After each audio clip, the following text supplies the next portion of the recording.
proclaiming we were blind. You say we feared the ocean's edge, there were no lands to find. You call us children of the mud, with neither chart nor flame, but bones of ships beneath your seas still whisper out our name. Before your clocks began to tick, we measured stars in stone. We carved the sky in granite arcs the heavens call their own. Our temples face the solstice fire, our homes kiss the sea. The tides were pages, winds were words, the earth our memory. You think we had no written tongue, no script of subtle art, yet rivers bend where runes were laid in landscape and in heart. We read the flight of silver birds, the spiral of the shell, and every mountain ridge became a sacred sentinel.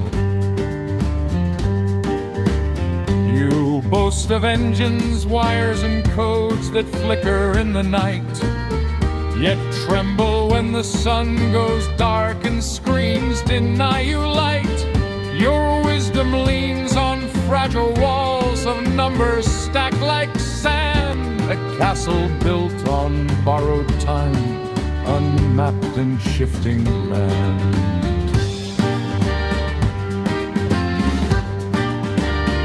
We crossed the waters when the moon pulled silver through the foam. Our cedar ribs and woven sails carried us far from home. The currents were our hidden roads, the stars our compass bright. We spoke with whales in thundered depths and steered by ancient light. You say the past was primitive, a slow and crawling age, yet you cannot hear the forest's pulse nor read the planet's page. Your towers rise in arrogance, defying root and rain, while deserts bloom where once you swore eternal growth and gain. We shaped the stone with patient hands that listened as they struck, for rock is bone of Mother Earth and yields to those we're blunt.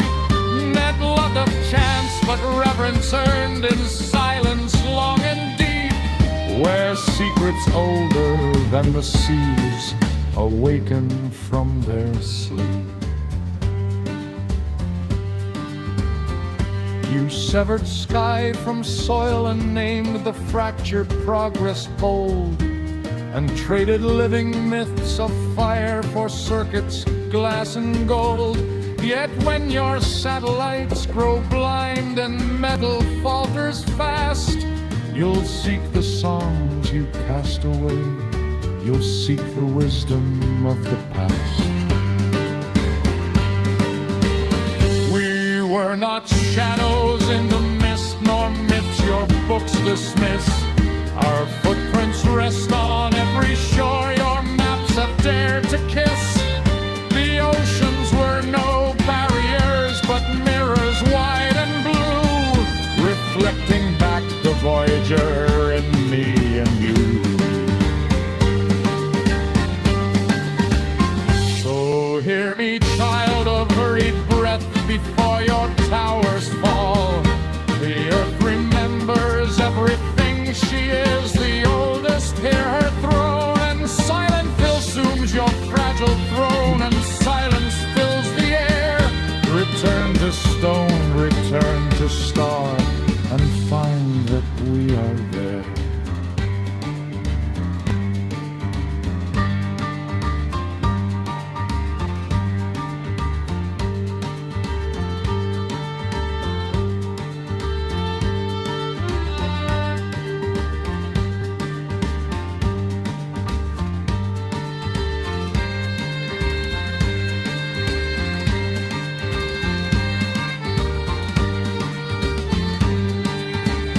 Jason's dog that I put in the animation.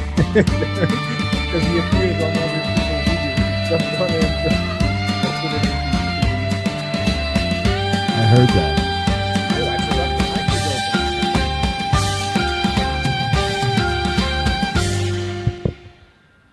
open. Well, now that's a dramatic version right there. So we get a different version of the song every week. Hello, everybody. It's Friday, so we must be sitting around the round table. We have pulled up a couple of extra chairs today, so I'm going to do a quick intro for the regular dudes real quick, and then we'll get to our most honored guests. We have Heather Arnold sitting in with us, and we have Mr. Jim Shears joining us there next to Ricardo. But first, let me hop over here to my left and say, Mr. Vincent, you're always in a car. What are you doing, dude? Are you okay? Are you safe? How are you doing, man? I'm safe. I'm happy to be here. I'm glad to meet with you all tonight, and particularly, hey, it's great to talk with you, Heather Arnold, and learn about the Giants. And I'm excited about that. There's a lot of material to it, and from the Olmecs giant heads of Central America to sculptural busts that were found throughout the country, and some of them representing chiefs' heads. There's a lot of material out there supporting giants, and it's really interesting. And I'm excited to be here to talk with you about it and learn from you. Vincent also sent me visuals on everything he just mentioned, Heather. So he's come prepared and excited. Rick, let's hop over to you, sir, Mr. Rick Osmond. Tell us a little bit. I know you wanted to take a second to speak on your program, which is out, and I'm going to let you take the floor. Tell us how you're doing and what you want to speak to us about for a sec. Sure. I am here to talk about Lost America. It is available on Patreon. I think 8 or maybe 9 episodes are available. 11 is in its final edit right this instant. We're moving forward with it all the way around. New trailers, new teasers, et cetera, et cetera. And I'm going to take this show on the road as soon as I have something to take on the road. And having said, I believe it. I see it, man. I feel it. It's in the air. Spring's in the air, and a lot of other stuff is moving. Yep. And on Giants, I have seen giant tools that only giants could have used. So we'll go with that one. Yeah, I think I've got one I pulled out of the Coosa River, sitting back here. I stub my toe on it every day, sitting back here on the back porch. Now, before we keep, I see we're sort of like spasming towards Heather. And by the way, guys, I know we're not used to having a girl in the room, okay? So let's be gentlemanly. If you have anything ungentlemanly to say it to me, and I'll say it, okay? Now, before we give Heather the floor here, I knew we could depend on you. Thank you, sir. I'll take the bullet. It's part of being the new guy on the block. All right, let's jump down to Ricardo. Ricardo, please tell us how you are. How's your time in America coming, bro? You've been so busy. None of us have heard from you. So if the audience will pardon us for a second while we take a moment to go, how are you doing? Are they feeding you? Are you doing well? And in all seriousness, let's let Mr. Shears please introduce himself. And just so Heather knows, this is not a usual guest, so this is kind of an honor for us, too. We just have some added historical wisdom joining us tonight. Go ahead, Ricardo. So, good evening, everyone. Welcome to the show.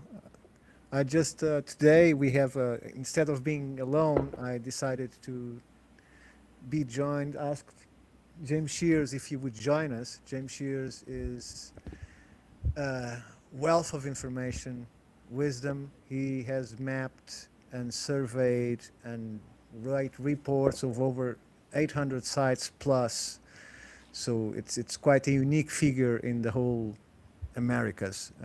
And I doubt even that many people in the world have done so much work as Jim has done.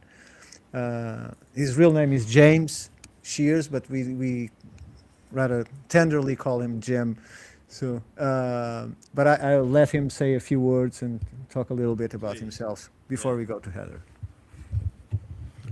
Well, I grew up in northern Wisconsin, had friends, relatives who were part Native American, and so I had a sensibility to the past before the Europeans came.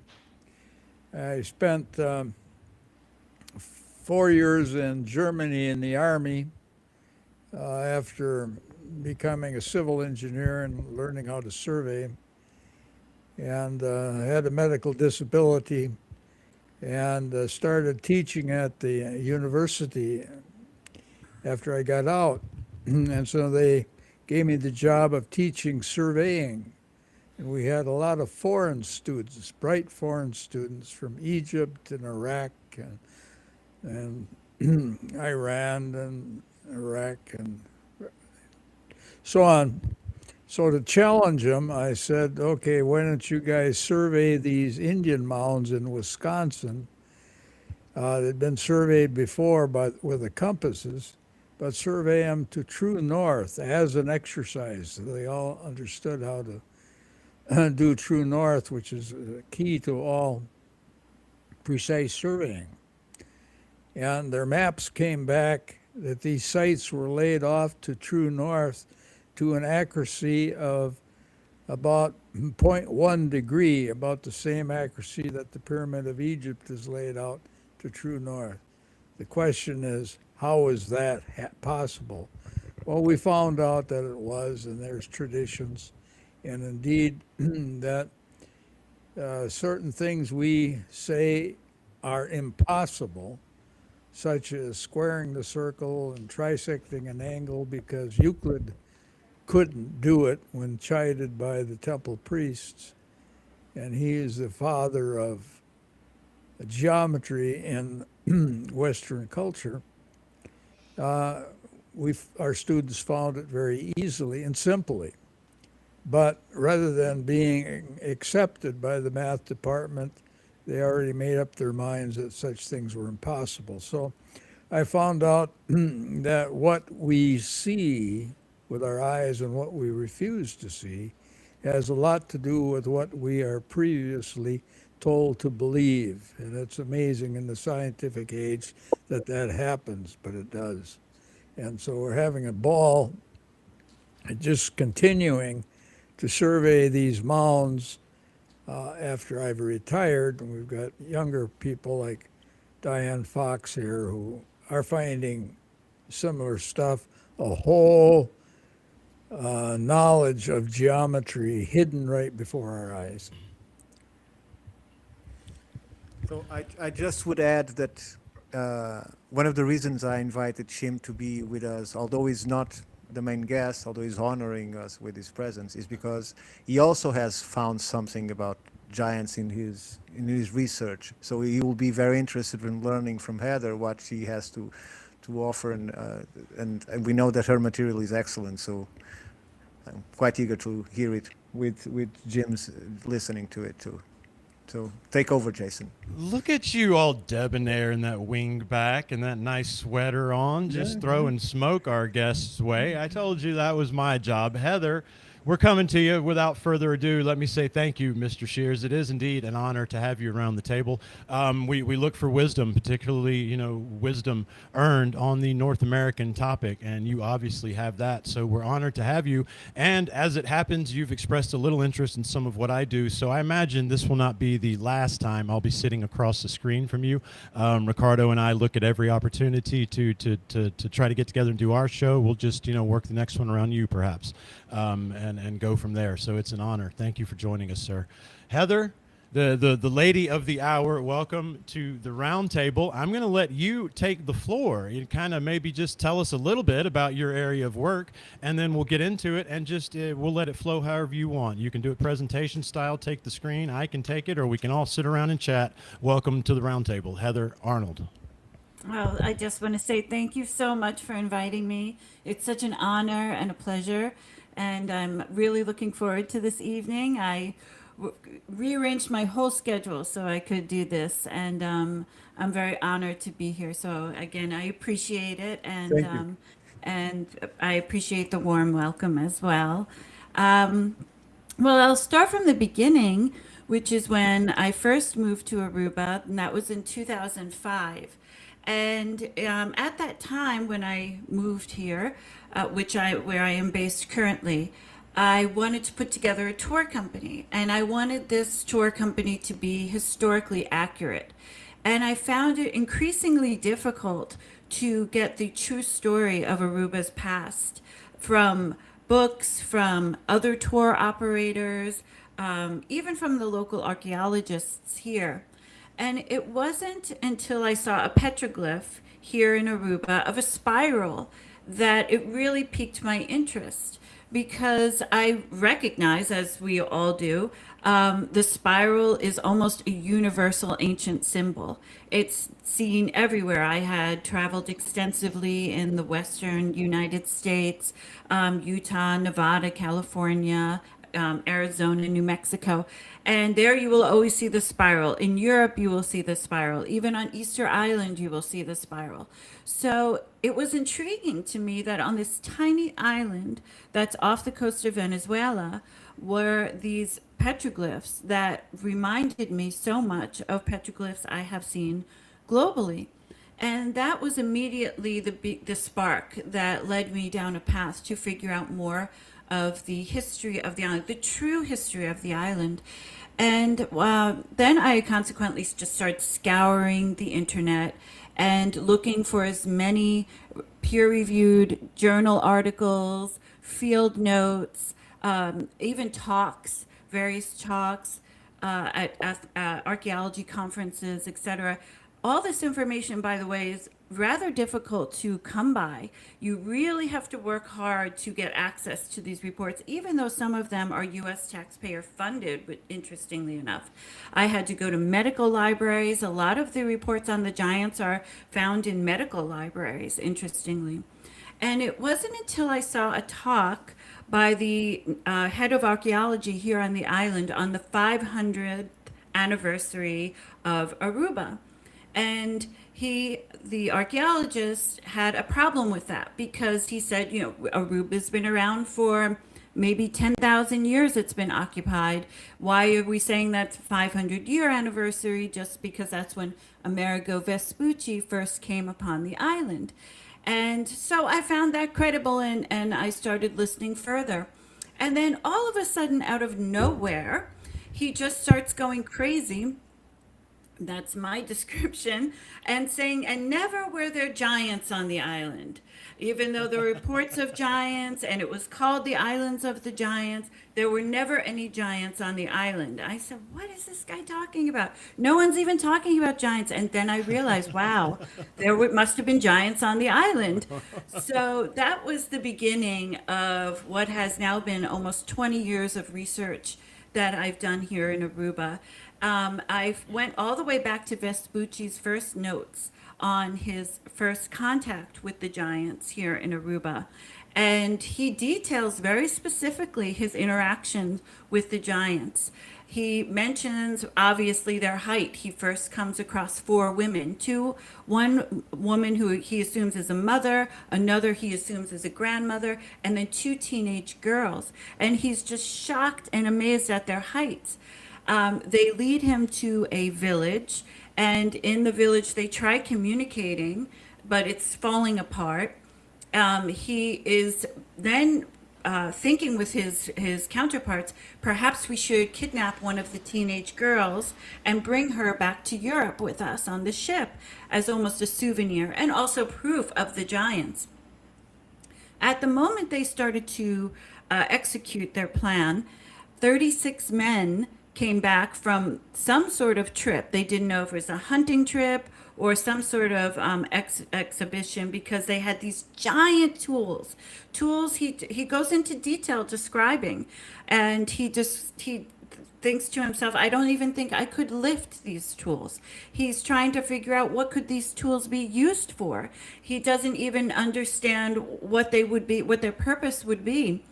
And once he sees the men and sees that they're even bigger than the women, taller than the women, he mentions that if they were kneeling and he were standing, they would still be taller than he.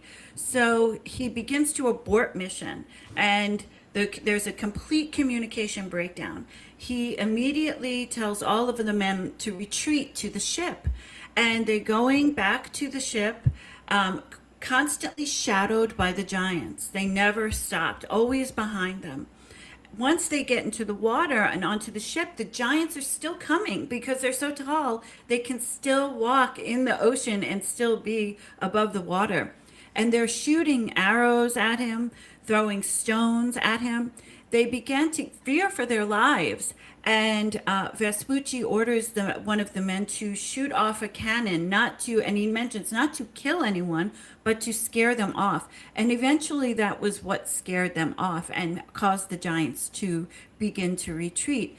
And interestingly enough, the day before, Vespucci had been on an island off the coast of another island off the coast of Venezuela, where he watched a human being roasted on a spit and eaten by the people there. And yet he said of his interaction with the giants, he thought he was going to die that day. He was so scared of what occurred. It frightened him so greatly. And then he goes on to state, I named this island the island of the giants because of the large statured people who live there.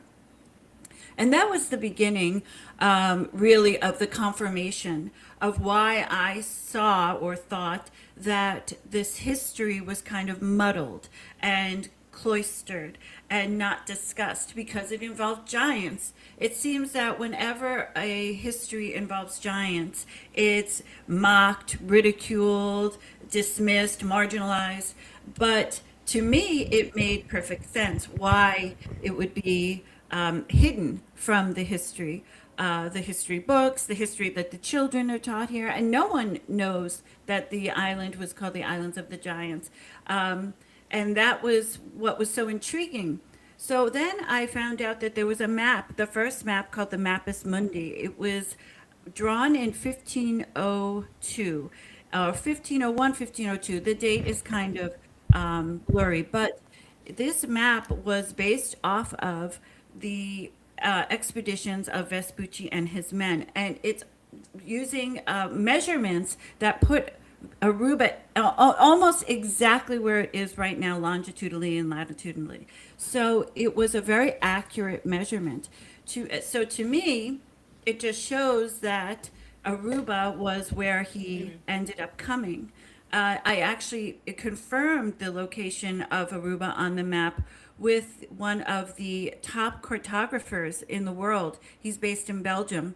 And he is an expert on the Mappus Mundi. And he told me that Aruba, of all the places mapped on the Mappus Mundi, that Aruba was the most exact. And on the map, it's not called Aruba, it's called the Island of the Giants. There is also Curacao on the map, which is our sister island. It too is called the Island of the Giants.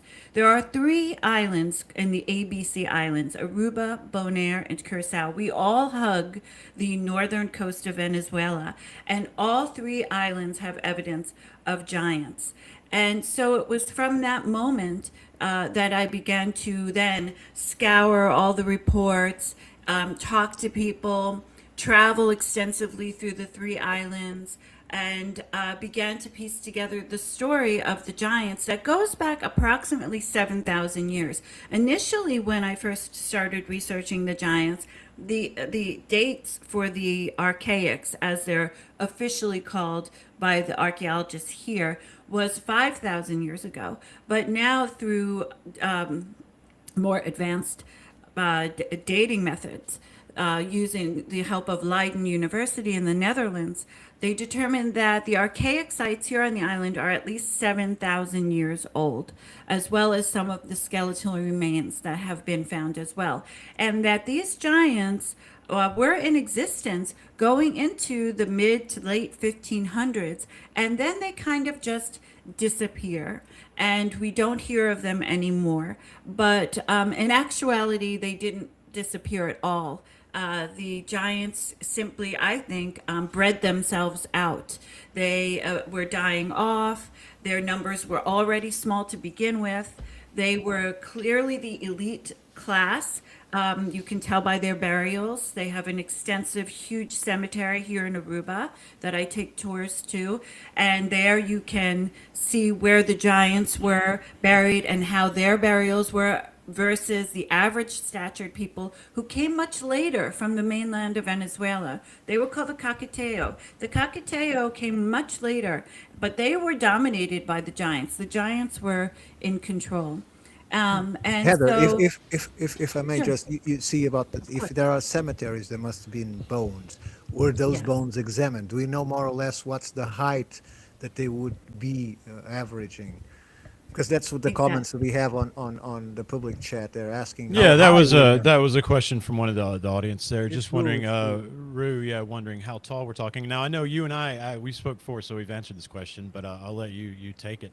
Yeah, let's go ahead with that one, and then we'll keep going. Yes, definitely. So, yes, there were skeletal remains found and they were examined. So I'll start with the bad news and then I'll start with the good news. So the bad news is there were the good part, partially good, is that there were two skulls exhumed from the Malmuck Cemetery. That is the cemetery that they stopped at 72 burials. They unearthed 72 burials. The skeletal remains of most of the skeletons disintegrated when they tried to extract them from the earth. But they were able to take out two skulls. One of the skulls had its hand fused to the side of its head. So they have the two skulls, one with the hand and another just standalone skull. They were shipped from Aruba to Curacao. And there was a whole archaeological report. This was one of the hardest archaeological reports for me to get a hold of. I found it in an antique bookshop in the Netherlands, if you can believe this. And I have both copies, and one is in a safe. That's how valuable I find this report. It's called The Quest of the Giants. It was written by Chris Angles. And he was trying desperately to find people to do research on these skulls, and no one would touch it. But finally, the head of anthropology at the Tropical Museum in Amsterdam, she agreed to look at the skulls. And she did an entire analysis. And her determination was that these were the largest remains she had ever seen in her lifetime. She compared them to being larger than the largest Native American tribe that was based in the southern United States. So her estimations were at least 8 to 10 feet tall. And that was also primarily based on the hand. The hand lent a lot of good information. But what's more important also, aside from the height, was the sheer size of these people. They had very much thicker bones. They were very big people. They weren't gangly NBA players. These were massive people, not just in their stature, but in their width. Their bones were so thick that when archaeologists tried to cut the bones with a cadaver saw, the saws would break. So they had to devise another tool to get through these bones. So the bad news of that story is these skulls were on display in the Curacao Museum for several years. As a matter of fact, I have a newspaper article from 1980 that talks, it's in the Reading Eagle, which is still in print out of Pennsylvania. And it talks about a journalist going down and seeing the skulls. And the description is these were two giant skulls from an ancient race of giants that used to live on these islands. So, of course, at first I called the Curacao Museum to track down the skulls. They told me that the skulls had been moved. They didn't know where they were going. There was a renovation. And so then I flew to Curacao and went to the Curacao Museum and talked to the head of the museum. The skulls are not there. So the head of the museum knew right away that there were giants on the island. He contacted the Archaeology Museum in Curacao, which isn't actually a museum at all because it's not open to the public. And it's the name of the museum is the Memory Management Museum. That's the exact name of Wow. this museum. Yes. So They are quite managing the memory and the Yes, history. Memory Management Museum. And they would neither confirm nor deny that they had the skulls. So to this day, I cannot get a hold of these skulls. And my whole effort was to bring them back to Aruba where they belong. I was working with someone here to even create a museum that could house them. But we do have no idea where they are. I assume they're at the Memory Management The Museum. Memory Management Museum can neither confirm nor deny the existence of this memory until we determine what narrative you're trying to Right, preach and how right. much money do you have to invest in our memory Exactly. management programs. Thank you for your donation, ma'am. Right? So, but then I have good news about one of the skeletal remains, and that's in Bonaire. And you can see that right now today if you go to the Bonaire Museum. The Bonaire Museum is run by the government of Bonaire. Now, all three islands are also just to give you more context onto how difficult it is here to get a hold of things. All three islands are part of the Kingdom of the Netherlands. So the kingdom really has control over everything on all the islands, including all of the artifacts and ancient sites. So I talked to the head of the museum, and there is in the back, way shoved in a corner, in a glass case, is an almost complete skeleton of a giant. It has an elongated skull, massive eye sockets.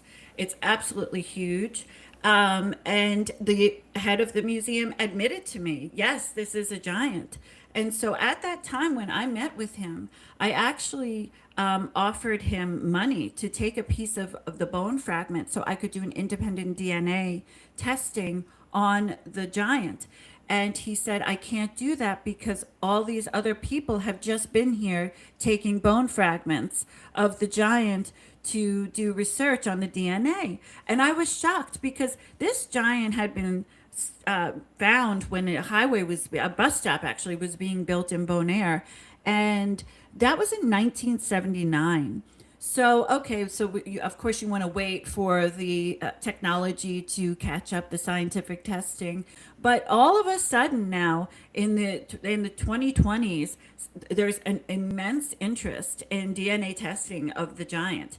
So one of the people who had come by to test it was an archaeologist. He's American, but he lives in St. Martin. And he took a bone fragment. Two shady people from Italy, which could have been the Vatican, also took a bone fragment. So he was very concerned about the condition The of Epstein the giant. network. Yeah, they're going to get their piece. Exactly. The Vatican comes up often when we talk of the Aruban giants or the giants of the Caribbean. And so that giant had an entire archaeological report written on it. It's called the Bonaire skeleton. You could probably find it online. Their goal was to disprove Vespucci. That was what they wanted to do. And Vespucci, of course, his conclusion was that the people here were giants.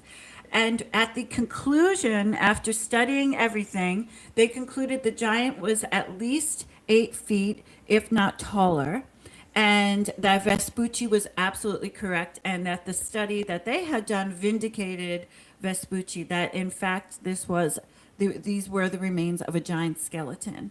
So this year I'm planning on going. Every couple of years I go to Bonaire, I check on the skeleton. Eventually I'm going to do a tour to Aruba and Bonaire so we can see all these sites with ease.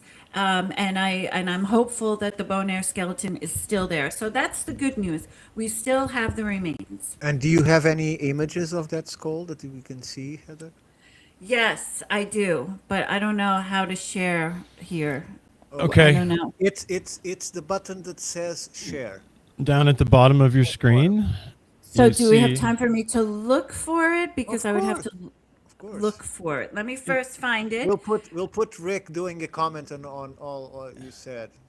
I do have So- one comment, and it's an interesting one. Aruba, 12,000 years ago, was connected to the continent. It is inside the edge of the continental shelf. So at that time, you could have pretty easily walked from what is now the continent to what is now the island. Well, Rick, interestingly, according to the geologists and the geological record, Aruba, Bonaire, and Curacao were never connected to mainland South America, but they were connected to each other. And they were separated by a series of 3 mega tsunamis. starting in 2500 BC. And they have the geological evidence showing that the tsunamis came from east to west. And they find the fragments of each of the islands on the other. So at one time, Aruba, Bonaire, and Curacao were one island. However, you can see Venezuela from here. So, I mean, so they could easily take a boat and go back and forth for sure. And Well, I did there's, a quick check on Google Earth, and it's telling me that the sea bottom, is 199 feet for most of it. There is one path that's 199 feet to Aruba, not to the others. right. Yeah, so there, I think there was definitely interaction. Oh, yeah. The archaeologists did conclude that there were two breakaway civilizations of the giants. One is in the border of Venezuela and Colombia, and the other is in Cuba.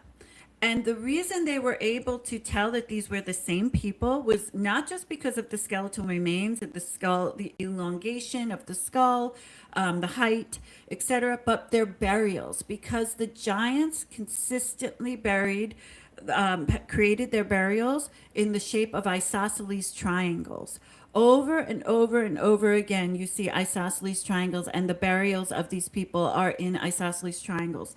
So the giants are in the points, the angles of the triangle, and the average statured people, including little people, are buried connecting the points of the triangle. And that was not only repeated, it was repeated several times here in the Malmuc Cemetery here in Aruba, also in Curacao, in Bonaire, in Cuba, and in Venezuela and Colombia, wherever that breakaway civilization was. So the interesting part is I believe the giants were isolated at some point and not interacting much, because Vespucci talks about how Christopher Columbus had established a relationship with the mainland South Americans prior, before he left and went back to Europe, and he lost his permit to come back. It was, quite frankly, I think, stolen from Vespucci, which is a whole other story. And but Vespucci knew about the giants in Aruba because of the mainland people and what they had told Christopher Columbus. The mainland people also told Christopher Columbus that there was gold here, and there is gold here. There's gold on all three islands. So, of course, giants, gold, perfect. So, I think that, I think that, wait, I lost my train of thought. I'm so sorry. No, But, keep going. You're good. You're good. yeah. There's a lot of correlations, just I know. to So, launch our audience. Yeah, you know where you're going? There you go. yes. That's what I'm So, here that's thank you.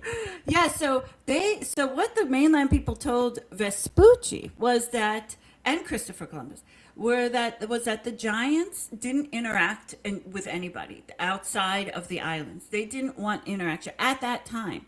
There was no interaction. They were very protective of their island. The giants were otherwise docile and kept to themselves unless they were threatened. And if they were threatened, then it would be a full-on war. So for that reason, I think there was a separation for quite some time between the mainland people, and which would have been the Kakuteo at that time, which is one of the Arawak tribes, and the people of the giants of Aruba, Bonaire, and Curacao. But eventually, I think what happened was a situation where they were running out of people to mate with. I found a birthing chamber here in Aruba. On the wall is a pictograph in red ochre of a woman with a baby in her belly. She's wearing a veil. There's a cupule, a cup mark scooped out where her belly button is and where the baby's belly button is, which is quite interesting. And next to the pictograph are all these slashes, which I think denote births, because this was an easy way to count the number of births. By the way, this cave is almost impossible to get to. It's so treacherous. I don't even take tours there because you have to swing on a vine and all this stuff, and it's very dangerous. But once you get there, you are rewarded with seeing this birthing chamber. So I think because, first of all, the babies were born with elongated skulls. And because of the lack of a large size population of the giants, I think eventually because they had a negative birth rate potentially, they began to allow people from the mainland to come in, and they eventually mated with them. And that's why I think the giants really essentially mated themselves. They bred themselves out. They just mated with the average statured people who came over from the mainland. That all makes sense. In my mind, I see him as sort of refugee status at this point. If we're talking, the age we're talking, and most of our audience is familiar with what we'd call the Younger Dryas, right? The Great Catastrophe. And if we're looking at these as sort of a refugee status from those, then what would they be looking for? Caves, islands, whereas here in North America, I first wanted to point out the correlation to the height. You talk 8 to 10 feet, that is sort of standard reported height for most of the reports that have trickled down to us through actual archaeological reports or newspapers or what have you that have made it, to us about these things found in North America, plus the Spaniards who came here with De Soto. They were all pretty clear on the fact that, you were talking around 8.5 feet to this chief Tuscaloosa. And to your point, one thing people, they get obsessed with height. But what they don't take into account is that these things, imagine a human being that's scaled in all proportion, right? So if me at 6'5" suddenly became 8.5, everything goes along with it. Bone density, muscle, right? That's why every single Spanish account of these chiefs, they saw here was just, they were handsome, they were well proportioned, they were put together, their eyes were like oxen, they were these huge, there was this different strain of DNA. You talk about how they were obviously elite once they started mixing there. Well, that tracks with everything we see in the North American tradition, that the tallest ones were usually the sort of shamanic leaders, right? The chieftains of the society itself. So that holds. I think the only thing different that we saw in North America was whatever happened, this interbreeding, this, mixing of these bloodlines was able to be a success. So much so that they were able to somehow keep the elite class, just slightly taller than everyone else. Whereas perhaps in Aruba, if you had an original pod of whatever, 100, 200, that survived, then what would eventually whittle down to, nothing, be it through interbreeding or through negative birth rate. Yeah, that's just a few of my thoughts on some of the correlations that we definitely see, right here in North America. I've got plenty more material on the giants, but I figured we'd save that. I will open the floor. I know you were trying to find us a picture. Ricardo had asked for a picture of the skull. And Rick, do you have anything else at the moment while she's picking up? You want to say about what we've talked about so far, dude? Yes, I have a coffee maker making a lot of noise in the background. It's okay. However, because the DNA was different, perhaps the reaction to diseases was different as well, much as the Native Americans had almost no resistance to, say, smallpox. Then the giants, or whatever they called themselves, may have had no resistance to something else that Vespucci or others brought to them. And that may have influenced their isolationism. I think, I think that was part of it too. I think, and also from what I found also, and I recently found this is actually a new discovery, and it's absolutely amazing. I found exactly where Vespucci came in. I found exactly the settlement, this massive megalithic platform that must have been there where they had their village. It is also only one of 2 places on the island where you will find chert. And they made all these tools. I mean, it's mounds and mounds and mounds of tools. Also in this area, there are 6 refuse middens, also shell middens, which are archaeologists determined were burials. It was laid out. You can tell how it was laid out. Where the refuse is far from the village, and then moving further, you find this massive area of chert where you can find tools after tools after tools, massive tools, tools that were, I guess, defunct and they didn't work, or they were not determined not to be viable, and where they just went over and over. And right by there is a gold vein. And you can see already, you can see some pieces of gold if you're lucky. You can see some of the greenstone that is also attributed to gold. And this is a vein of gold. And after seeing all of these tools and their obsession with these tools, okay, there are megaliths here. There are dolmen and some chambers, but what were they doing? Why did they need all these tools? And it finally just came to the conclusion that perhaps they were mining the gold. So if they were mining the gold, I don't know what they were mining the gold for, but it would make sense also that they would be very much keeping their area secure and not wanting anyone to come on the island, knowing what they have is so precious. I often wonder, were they using the gold for like medicinal purposes almost, other than just maybe religious, where I don't know, because they were such isolationists. It's just fascinating to me what they were doing with the gold. But it's clear that where the church was and where they were making their tools and where their village was, which is on a huge raised platform, it's unbelievable. We finally got to the top of the platform, but it's completely overgrown with cacti, and so we're going to wait for the dry season to go back and do more exploring. So hopefully some of the things will die off. It's because now it's a little crazy because we have snakes and scorpions, all this stuff. So once it gets a little drier, then we're going to go back and we're going to hike up it again. But it's layers and layers and layers and layers of megalithic stones.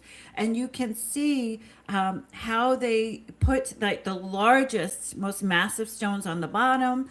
I mean, it's very architecturally sound. It's stood there for at least that actual settlement is the oldest settlement on the island. That's 7,000 years old, and it's withstood the test of time.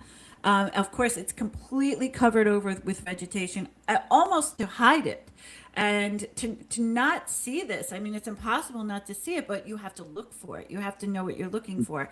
And so once I found that, I couldn't believe it. And then we went back and we tried to get up there, but you could see how they would have been able to overlook and see anyone coming from the ocean, from that perspective, from that vantage point. So they were definitely protecting something. And I think, aside from protecting their civilization on the islands, I think they were really protecting their gold, the amount of gold that they had. And what they were doing, again, what they were doing with the gold, I don't know, but I'm hopeful that I'll start figuring that out soon, So too. this was like a giant dolmen, it kind of sounds like, this megalithic structure. The platform? Yeah. It's actually like I liken it to an ahu on Easter Island when I was there, where you see all of the the moai on top of a platform. Ahu is essentially it means platform. It's actually like a rectangular shape platform that they built up. They continued to build it up with these megalithic stones. They also used some of the stone. By the way, we're talking diorite. So they also used some of the base of the that was in the ground, the bedrock, to stabilize it.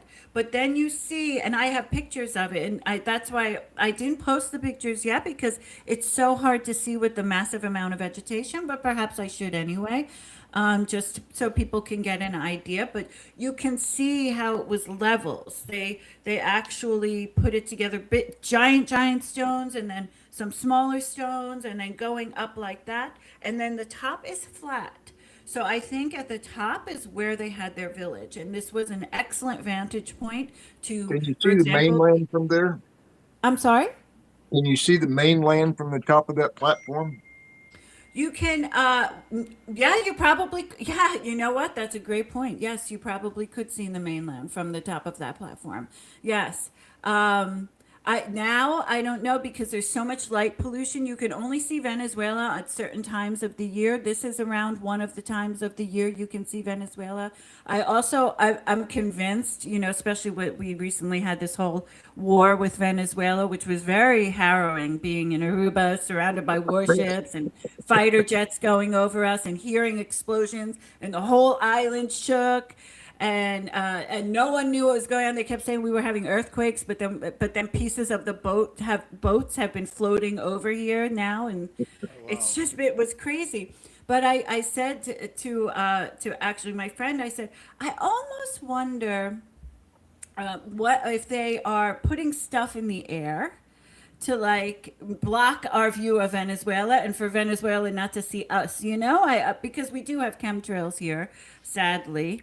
And so I was wondering, maybe is that happening? I'm not sure, but on a clear day, you could probably see Venezuela from that vantage point. Yes. And definitely you can see far out into the ocean for sure, because that's exactly the side of the island where you would see Venezuela. But and that's where, and that through that channel that went all the way up into almost where the start of this village occurs, they would have been able to get a boat through. It was very deep, and it was an area where the Dutch ended up mining gold. So there's actually a gold mine, the remnants of a gold mine. From the early 1800s that still is here. It's called the Balashi Gold Mine, and you can go and visit it. And it was there that they were mining gold as well. So that's why I think that this village was very specifically put there by the giants, not simply because of the church, but because of the gold.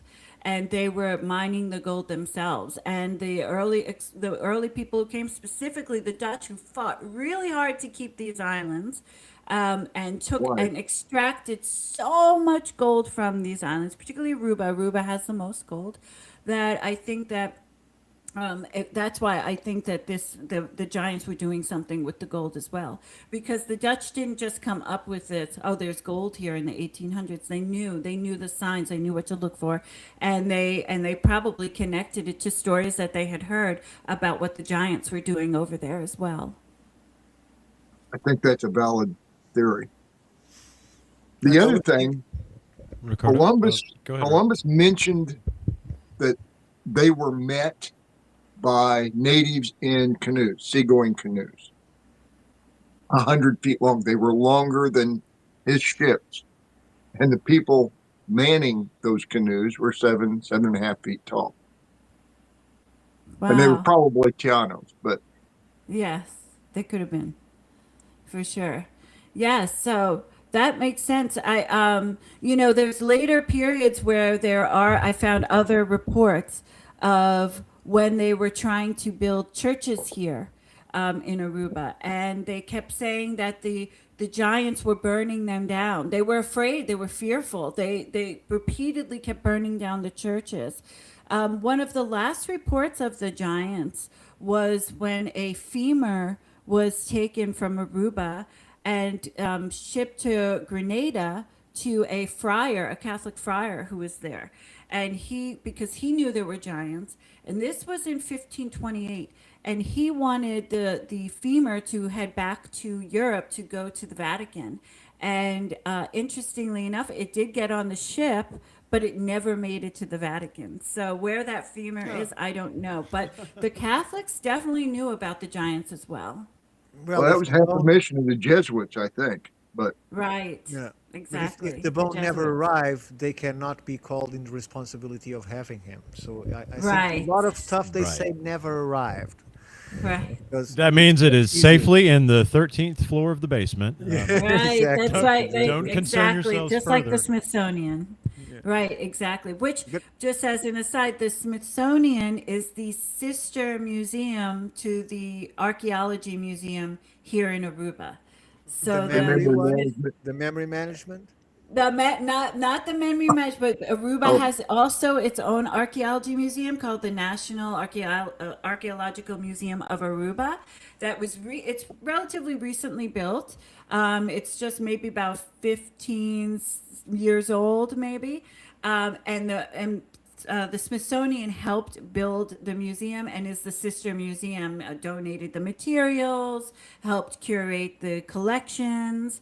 So I No thought that was giants quite then. interesting. Like, why is the Smithsonian so interested in a small island museum? But once you realize that there were giants and that there are giant remains and also giant artifacts, all in the basement, by the way, of the museum here, then it makes more sense. And who knows what's been taken? I mean, that's what's so frustrating. What has been taken from here? What's been stolen, essentially, from here?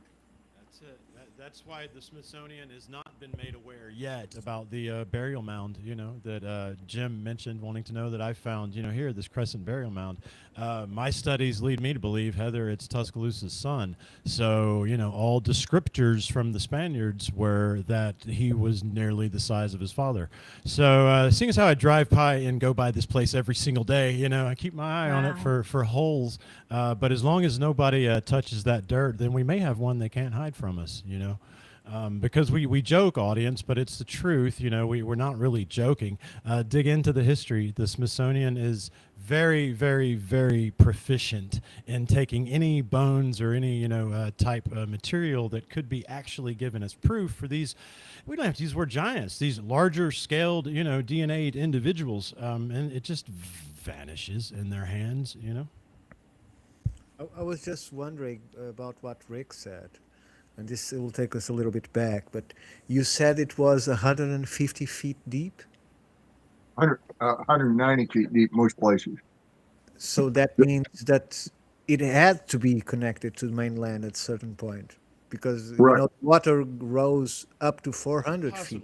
Possibly, but you So got to remember when you say the bulge. 7,000, you say When you say 7,000. 400, that didn't happen evenly all over the globe. Sure. Just a You say reminder. you don't. We must not forget when we talk about water rising.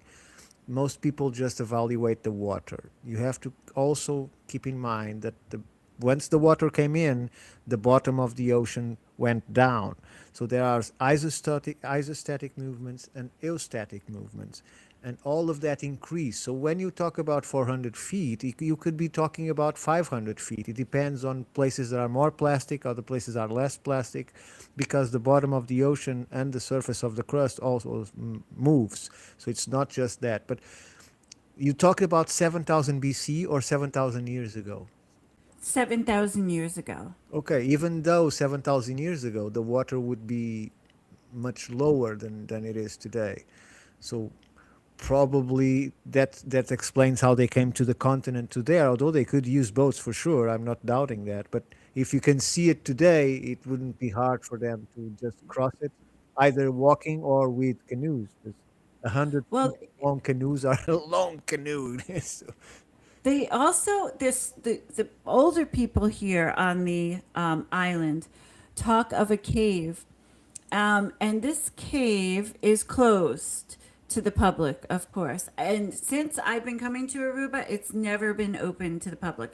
They say it's because of the bats, and the guano, and it's dangerous. Which I don't know. It's blocked off with all this, this cage type thing. You can't get through it. It's totally locked. It's totally blocked. I looked in it. I didn't see any bats, but I mean, maybe they're way in the back. But there's a story that they talk about of when it was open. And when it was open, there was a Boy Scout troop. And this is actually a true story. The Boy Scout troop went and to map the cave. I mean, at that time, I guess they were using Boy Scouts to map certain things. They would go in the caves here and do mapping exercises and surveying. And there's a school bus that took the kids to the cave, and the kids got out and they went into the cave and they never came out again. So there, in one of the newspaper articles here, there's a picture, black and white. It was, I forget what year it was. It had to be in the 50s, of the school bus just waiting there outside the cave. It's really, really a haunting, horrible story. They never found the kids, but the story goes that cave, you could walk through that cave all the way to Venezuela. So that could have been a way as well, because if water levels were lower and the cave isn't blocked off like it is now, and it was mapped well, and probably dug out in a man-made wet fashion so that it was easier to traverse, it would make total sense that they could have gone by land via a cave. Something that's another theme that comes up with giants, whether they're retreating to or coming out of, the caves, right? And that to me also echoes back to, you start talking underground caves, think Darren Kuyu, proof we have in Turkey, right, of humans that can build in order to survive something that we don't think they should have experienced, which was a great cataclysm underground. So it would make sense that a remnant race such as what we call giants would have done the same. They'd have found caves.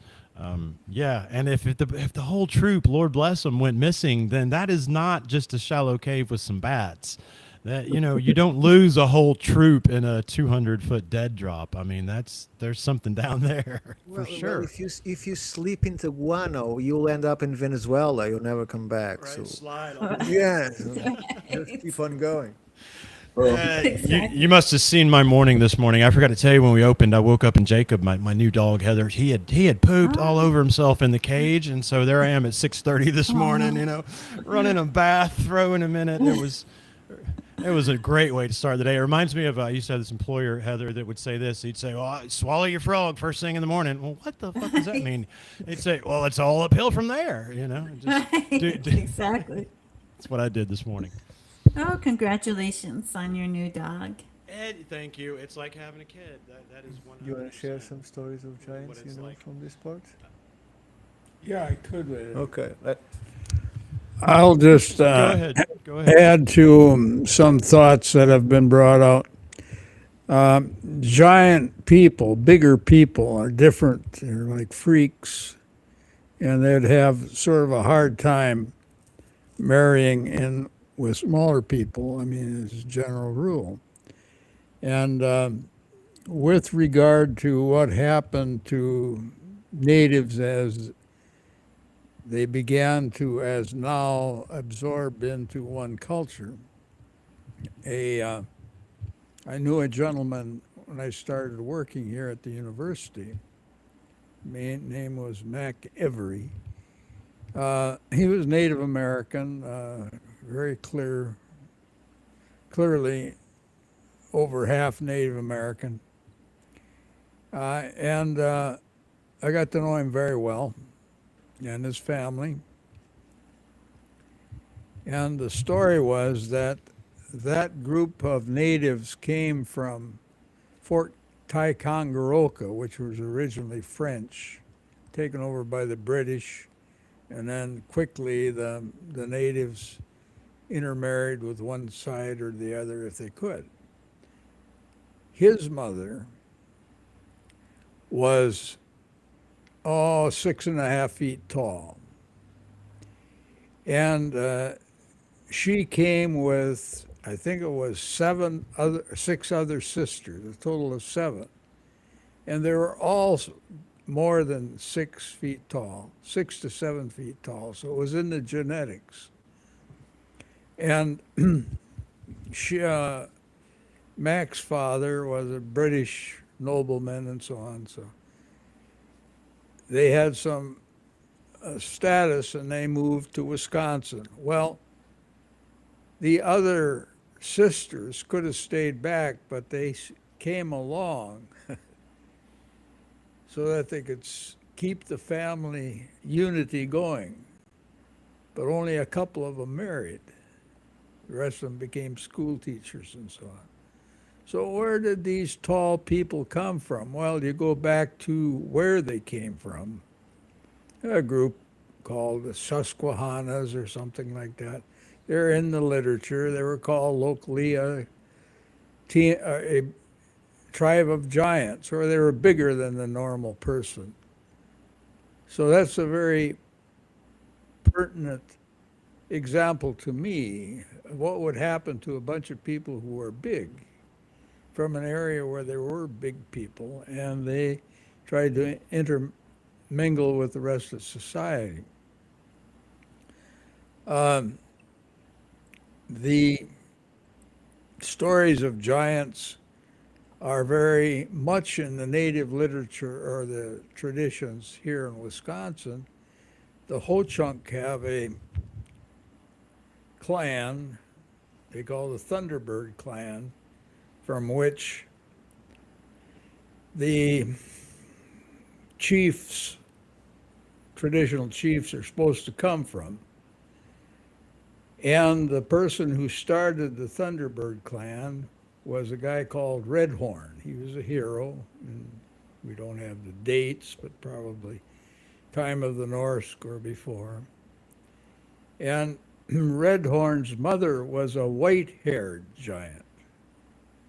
Well, back, 1000 AD or thereabouts, who would the white-haired giants logically be? Well, Eric the Red was coming to this country, and the Norse in general have blonde hair, where the natives do not.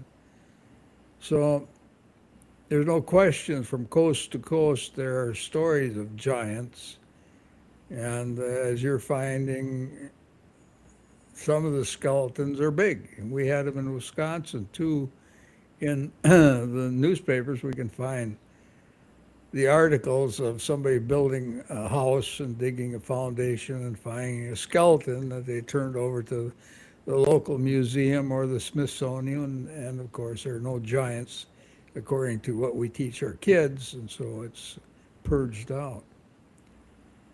So I just thought I'd share with you what would happen to a group of people who were really tall. In this case, here's a family, at least the girls we know were 6 to 7 feet tall, and they followed their sister to Wisconsin because she married a guy.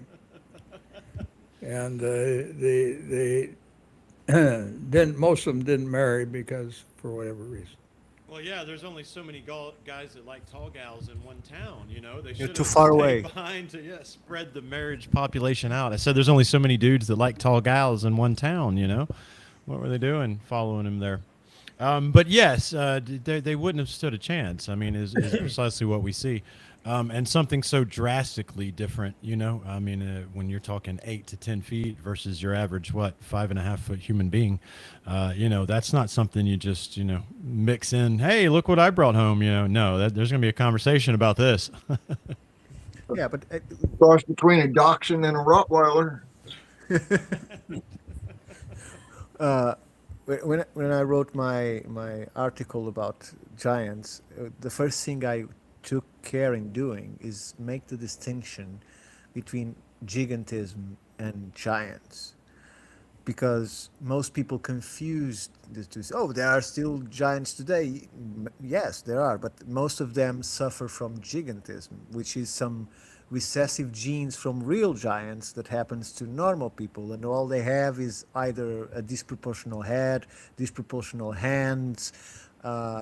They unfortunately don't live long because these people have serious medical conditions, which led me to think about intermingling could cause some of these problems instead of producing a proper giant, because a giant, it will be, as you said, Jason, completely homogeneous. It will be proportional. It won't have like gigantic arms and bowed back or something like that. It will be a perfect human being, but larger. So And that's definitely in the tradition. I mean, look, the Spaniards, every single account went on to tell you. have to pick up the mic.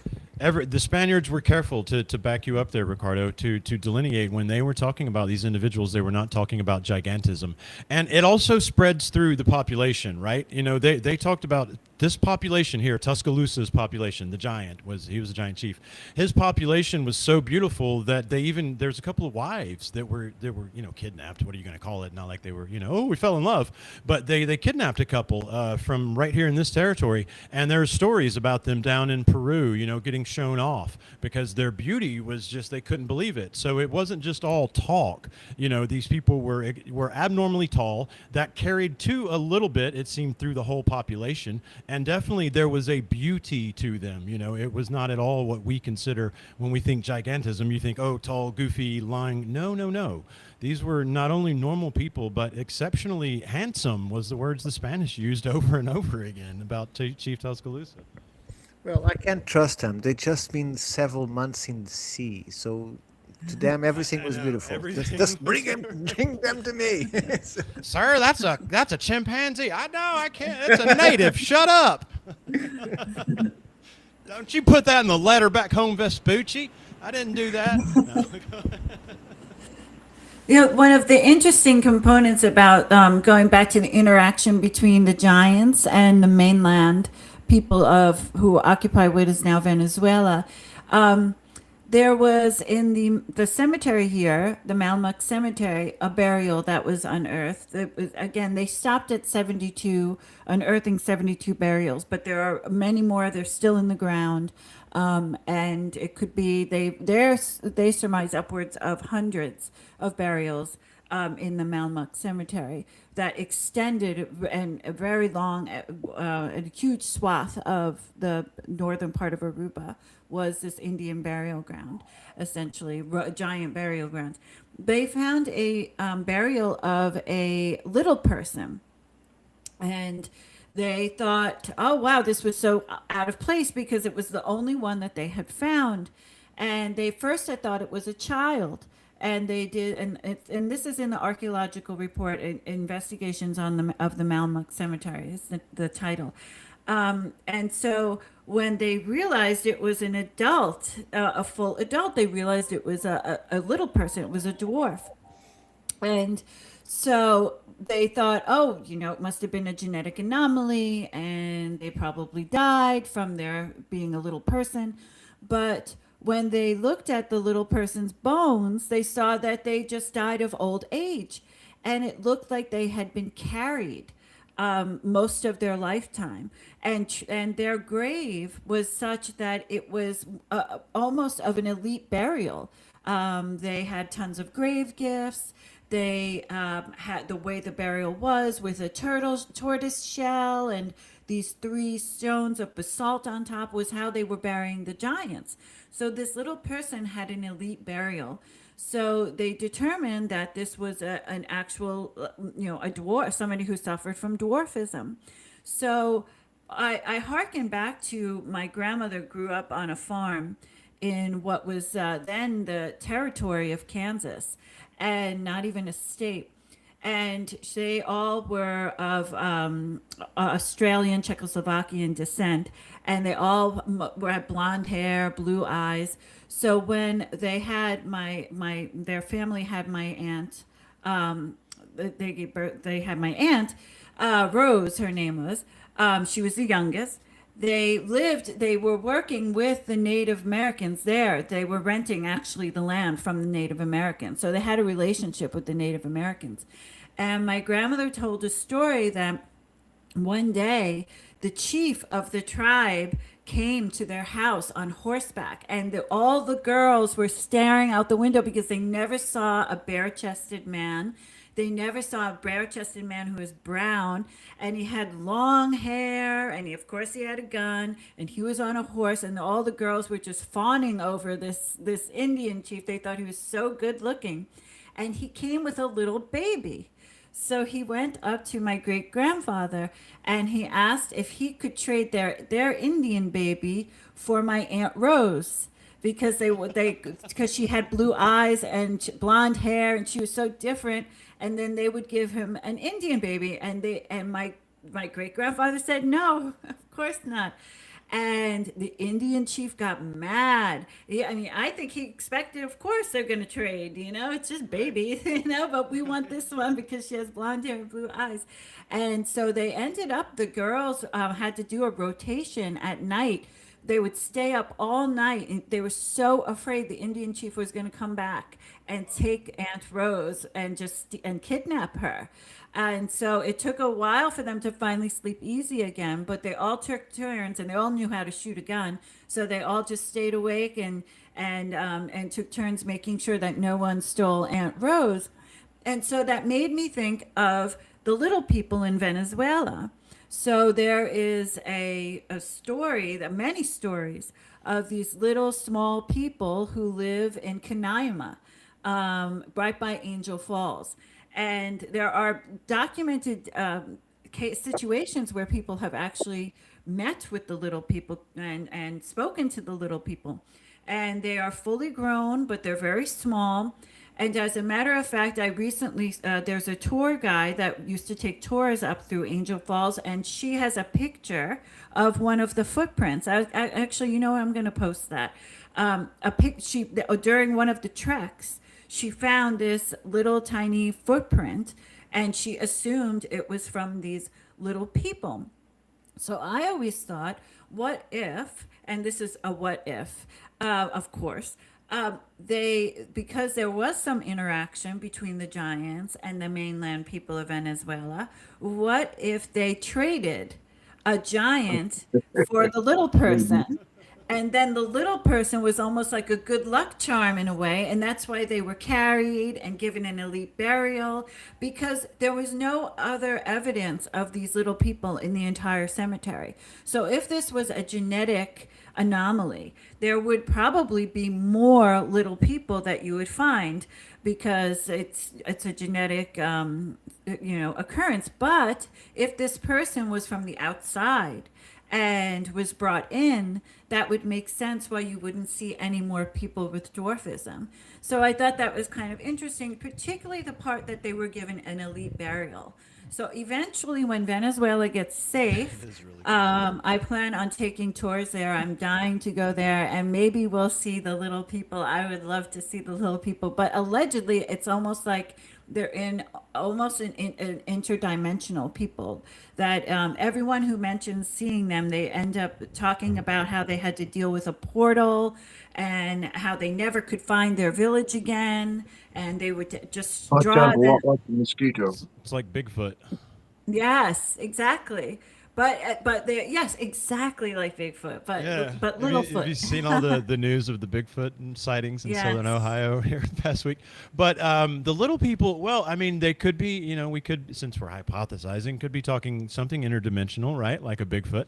Or, I mean, we've got the Homo florensis, right? On the other side of the globe, but those things were full grown at 3 feet. They were truly little people running around, and people often forget about that. Oh, what is she talking about? Little people? No, really, there is an existent, miniature. Well, there's Homo a florensis, tribe right? on the border of Ecuador and Brazil called the Mosquito, and they're 4.5 feet tall. They're humans. They're normal humans, and both the Brazilian government and the Ecuadorian government have been trying to wipe them out for decades. I mean, true genocide. But they're small, and they're very evasive, and they're in survival mode, and have been, like I said, for decades.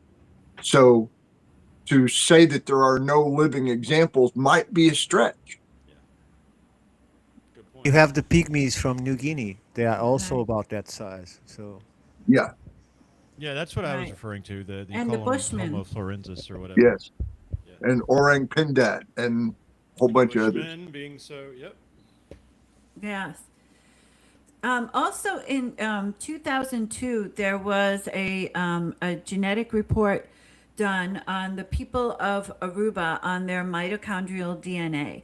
Because Aruba has a semi-arid, arid environment, it's essentially a desert island.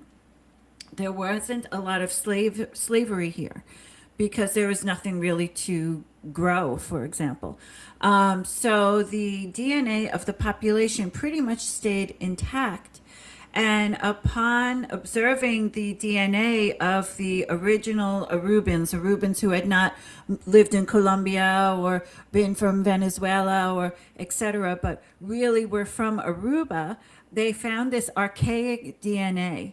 And it was a DNA that they could not connect with any other living people on Earth. So their conclusion, the geneticists, was that this DNA was from the archaic people, which would have been the giants, which is why I believe that the giants essentially bred themselves out at some point.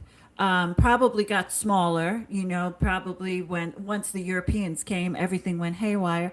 And then that probably affected their nutrition as well. And they potentially got smaller, were able to mate with smaller sized people, average sized people, and eventually bred themselves out. And the strength of that DNA is kind of amazing that it's lasted this long. And that was done in 2002 and can be found online. Excellent. Go I'm ahead, sure Ricardo. either Rick or Vince, if he can speak more about the. I think it's the Lovelock Cave, where they locked the. Maybe you know about this, Heather. When they put stones to block the entrance of the cave, and that was the last of That's the out west, remnant of right? the giants of that area. They That's found the In I mean, Nevada. sandals. Yeah, there sorry. you go. Yeah, Paiutes. Go ahead, Heather. Oh, no, I was saying that the Lovelock Cave in Nevada. Yes. Right. Yeah, it had a long history, but there is archaeological evidence that the events have a basis in fact, not only because of remains, but also, like you mentioned, artifacts. Yeah, the story And they was that and they they put them in also there, had Ricardo, red and burned hair, them, I right? believe. Yeah. Yeah, red-haired giants. Yep. And the And giants here were determined also to have light skin and light hair. Yeah, and and those, a deep connection to the Smithsonian. yeah, Yeah. but the sandals were That's where about their this long. vacation. Wow.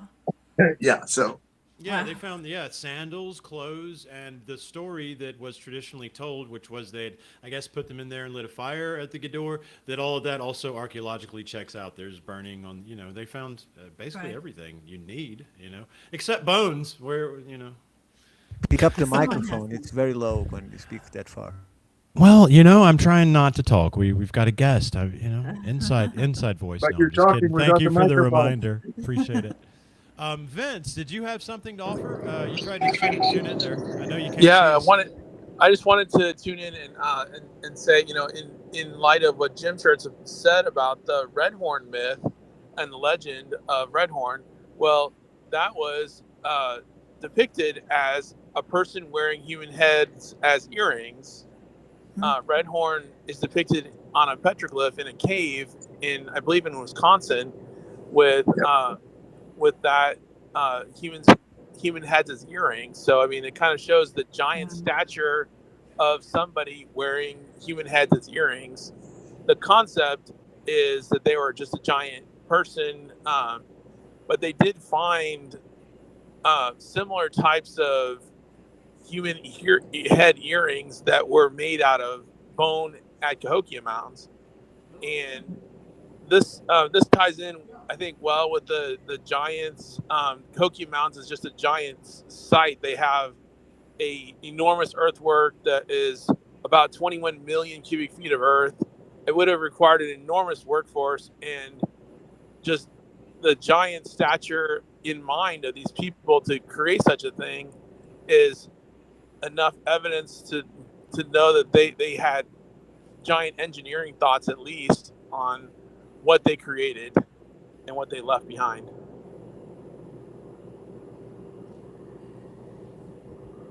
So where Vince is going, I think you'd mentioned some of this in our chat before, was that when you start looking at the construction of some of these things, not only the mass amount of earth that's was moved in, say, a very short span of time, but also many of the things which only seem to make sense when you get a slightly higher view on the area. That all of this might have been much easier if we were 3 or 4 feet taller, right, Vince? Right, like the Nazca lines, and even the Incan civilizations. They made effigies that could only be seen from high up in the sky to see the whole effigy. And so this is something they would have to project the thought of being high up enough to see the whole image, even to make it out, because they couldn't see it from ground level. And I think it's just amazing to realize that they did this. They had to have thought about what it looked like from above, from the stature of a giant, high up enough to see the image, in order to create these images. Either that, or they had indeed seen a UFO. I mean, either one to get them Or thinking had from one. the higher perspective, right? Let me just pass the microphone to James Hughes again. He might have Thank something you, to Vince. learn in Redhorn. Well, the story of Redhorn came to our attention when we were invited down to the Goshault Rock Shelter in southern Wisconsin. And the, actually, Truman Lau, who was a Native American at the time with the university, said this was part of their stories. And he and I went down, and our job was to photograph as best we could what was on the walls. And I had a graduate student who did a master's thesis on just that. Today you've got infrared cameras and so forth, but in those days we had to do our own planning. So to get and tease out the pictures that wouldn't be seen with the naked eye, we did photography with ultraviolet light and color infrared film in the camera with different kinds of filters. And the exposures went on for 40 minutes, half an hour, and so forth. And Valiga got tired and he went home. And I said, I'll finish it up. So I was sitting there in front of these paintings with my eyes half closed. And it's kind of spooky anyway for being in there for half an hour. And all of a sudden I heard all this commotion just outside the cave. And so I go out there and there's nothing there. I thought it was him coming back. And I come back in next to the painting and I could hear it again. So I went out and I concluded it was deer on top of the hill about a quarter of a mile away. And this whole thing was like a giant acoustic ear, which we followed up later. And the whole thing was such that somebody in the right node outside of the cave could talk normally to somebody sitting right where the paintings were for Redhorn. Wow. And somebody in between couldn't hear. So whoever designed this business, and then later other people expounded about what Redhorn and his story and so forth and how it all relates. And Valiga got his thesis.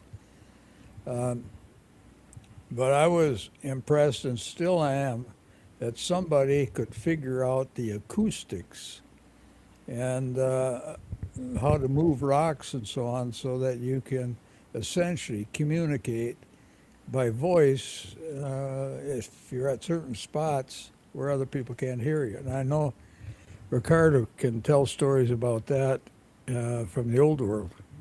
Just before you pass me the microphone, Sounds like lost technology. Vince was talking about Redhorn also in the terms of giants. Do you have any reports, read anything about that? His in the what? In Redhorn, in Wisconsin? Yeah, Redhorn's mother, the story is Redhorn's mother was one of these white-haired giants that were in the area. And they were very powerful people, but then they also got squabbling. And eventually the Ho-Chunk drove them out from their village over by La Crosse, and they disappeared. And then there were stories that we pick up with the Paiutes out in Nevada of the red-haired giants there being put in Lovelock Cave and being in the cave, and they put wood in front and burned them out. Well, you got the same story here, except they're the yellow-haired or red-haired giants. They had a village over by La Crosse, and it was a palisaded village, and the story is that Ho-Chunk got tired of their powerful neighbors, and they carried wood at night against the palisade, burned it towards morning, and drove them out. They didn't kill them all like in the cave. And so I asked Merlin Red Cloud later, where are those red-haired giants or yellow-haired giants that are in the Wisconsin Ho Chunk traditions? Where do they go after you burned them out at La Crosse? Oh, I don't know. I'll find out. He was going out to dedicate a naval ship in honor of his family. He said, I'll find out. Well, he went from reservation to tribe to tribe to tribe, like going in, a Mason going into different lodges. And he came back and he said, oh, I know what happened to him. And they were driven out on the plains, and then they went South Dakota, got onto the Snake River and went down through southern Utah and got in the Colorado River. And for a while, they lived at Fremont Park down there, where there's all kinds of petroglyphs of men with horns and so forth. And that's where I made contact with the Paiutes and picked up the story from their end. So the history goes from tribe to tribe.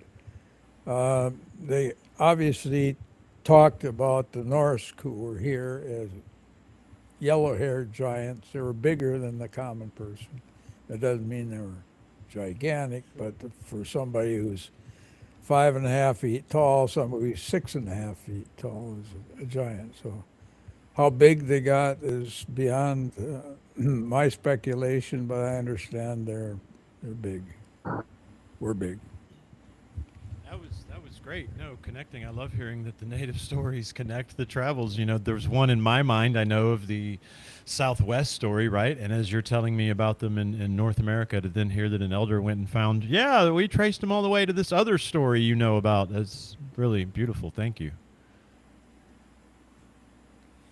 So What I know is I have picked up a 37-pound hammerstone.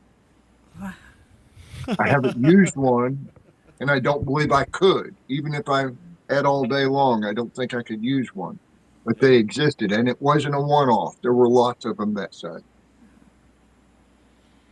Yeah, there's plenty, you know, stone speaks. There's plenty to be found in stone. You know, I've got a couple of pieces that I could only call it decorative, Heather. You know, it looks kind of like a butter knife, but it's made of stone. I've put this video on X. I'll find it and maybe attach it to this one, right? But it's something that I struggled to carry. I mean, I don't know what it weighs, maybe 100 pounds, right?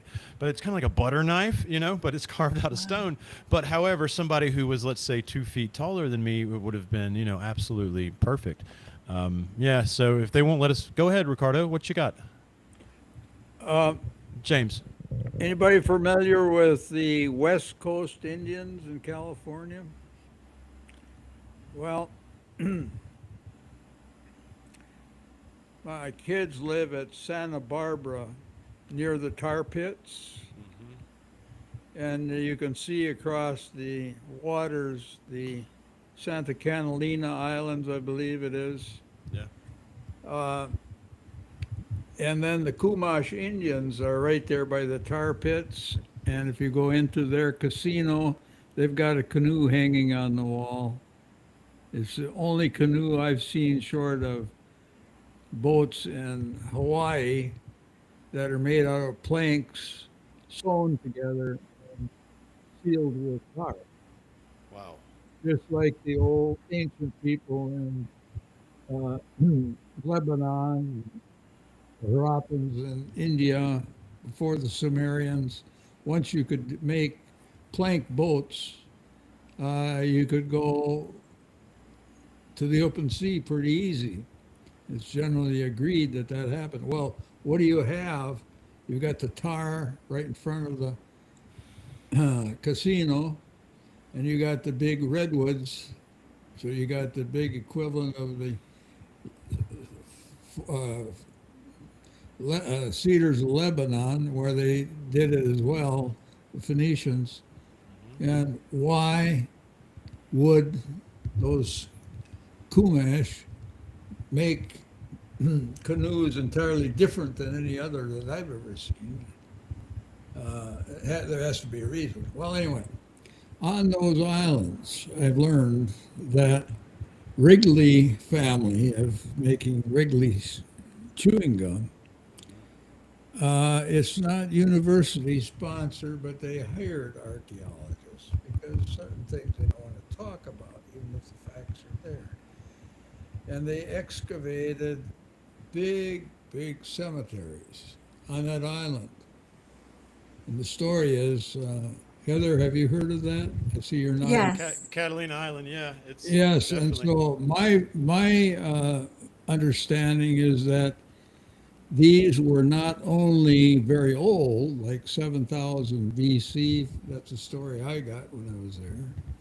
But they were giants and they had red hair. Does that fit? Yes.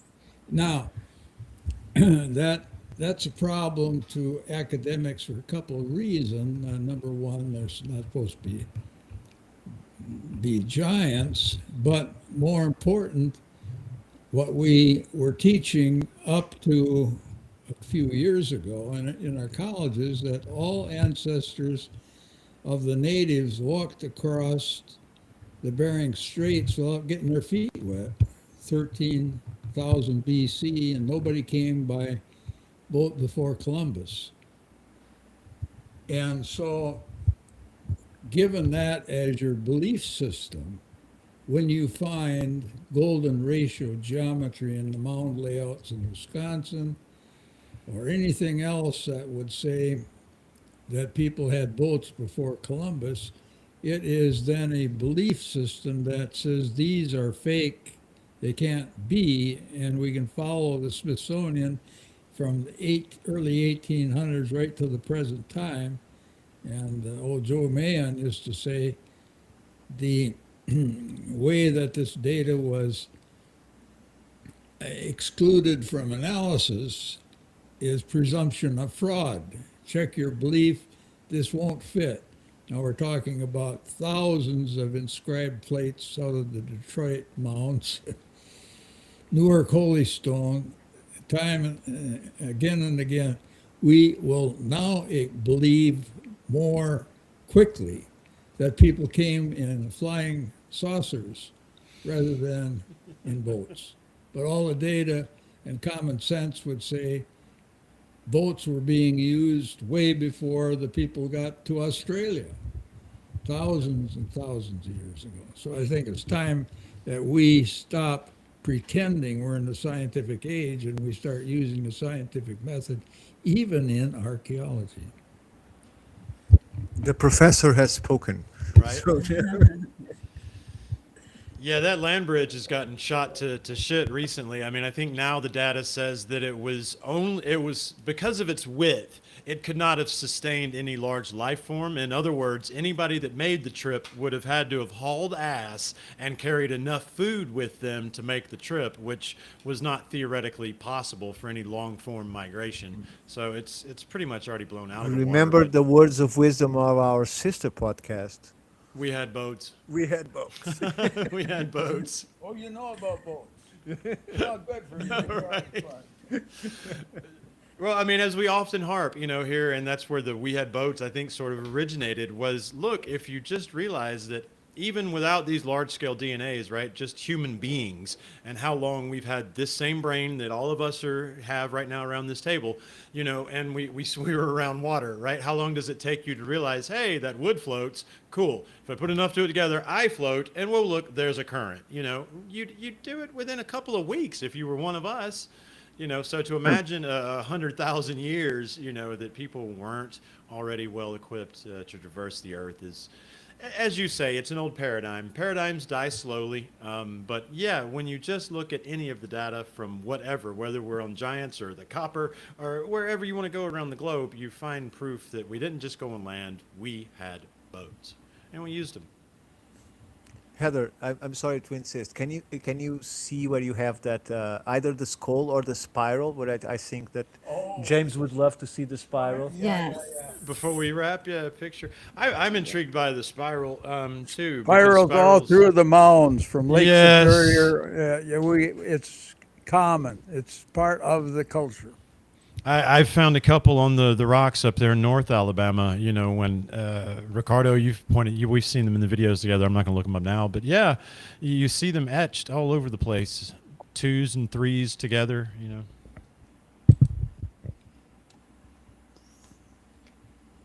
Well, not only Yeah, and a on lot of there's also a lot of the cup and ring motif. Also, we have the cup and ring motif.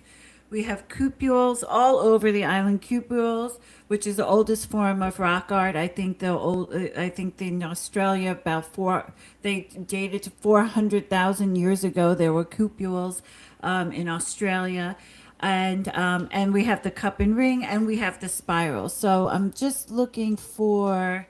First, I'll try to find the skeleton, the head, at least the head of the skeleton. So let me see. What you tell about Spirit Rock and the spiral going up? that's what I'm going to say. So Ah, while here you it look is. for Here's it, the skeleton. you found it? Yes, but now how do I share it? Okay, so at the bottom of your screen, you see the button that says leave. Don't press that one. It's the one next Okay. to that says share. And if you have the image open, you can share, and then you select Okay. tab, and the tab is the Okay, let me try to open this. Open. Okay. Let's see. This is very high tech. Okay, I have it open. And then let me do share and screen. You can share the whole screen, but if you go to the middle, if you have the image open, it will. I'm sure that will allow you to share just the window of the picture. Okay, let me see. It will appear in there. Okay. Yeah, take your time. So share. So I should do share screen, Yes. right? If you don't find another solution, just share the entire screen and then move to the picture, and we'll see it. Okay, let's see if I can do. Yeah, I don't. It. Oh, I see what you're saying. Yeah, I don't see it coming up. I don't know. Window. Okay. Yeah, you'll have a share screen, share window option. There we go. Boom. Yes. So that's the entire skeleton. So you'll see like it was found with some grave gifts. There was pottery. This pot was with it. And this is the entire skeleton. So can you see it? There? Yeah, we Yeah. can see it. Yeah. Oh, great. Okay. Wow. In a fetal So, position. Yes, but it was not found in the fetal position. They put it in the fetal position to fit it into this case. It was found in the supine position, which is very interesting for this type of burial, because generally the ancient burials were in the fetal position, but this was not found because the giant burials on the islands were not put in the fetal position mostly. They were put in the supine position.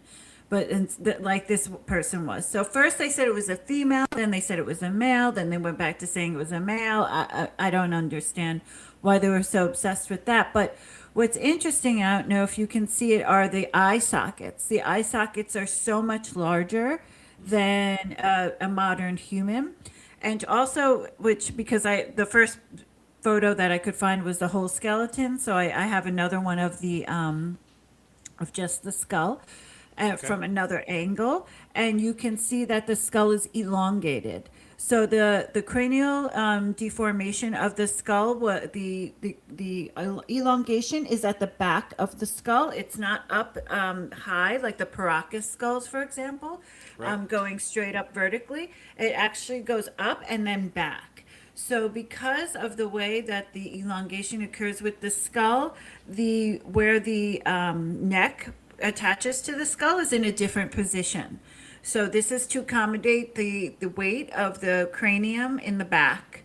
Also, where the ears were is in a different position. It's slightly lower. So the entire skull essentially is accommodating, in my opinion, the eyes and the cranium.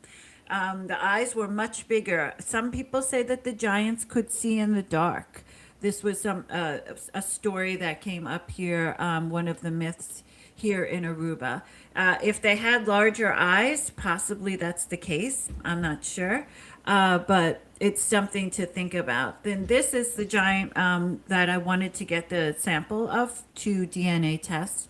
Though, by the way, just as an addendum, I was, of course, denied because other samples were taken from the giant and tested. And as I predicted to the head of the museum, we will probably never see the results of those tests. And so far, we have never seen the results of those tests. So, interestingly, I will be going to a talk next week. Is Flag Day here in Aruba. It's the 40th anniversary of Aruba getting its independence from Curacao, which is a quite complex story and a little bit boring. But more importantly, the Archaeology Museum will be having a talk from an anthropologist from Germany who is coming here to speak about the ancient DNA.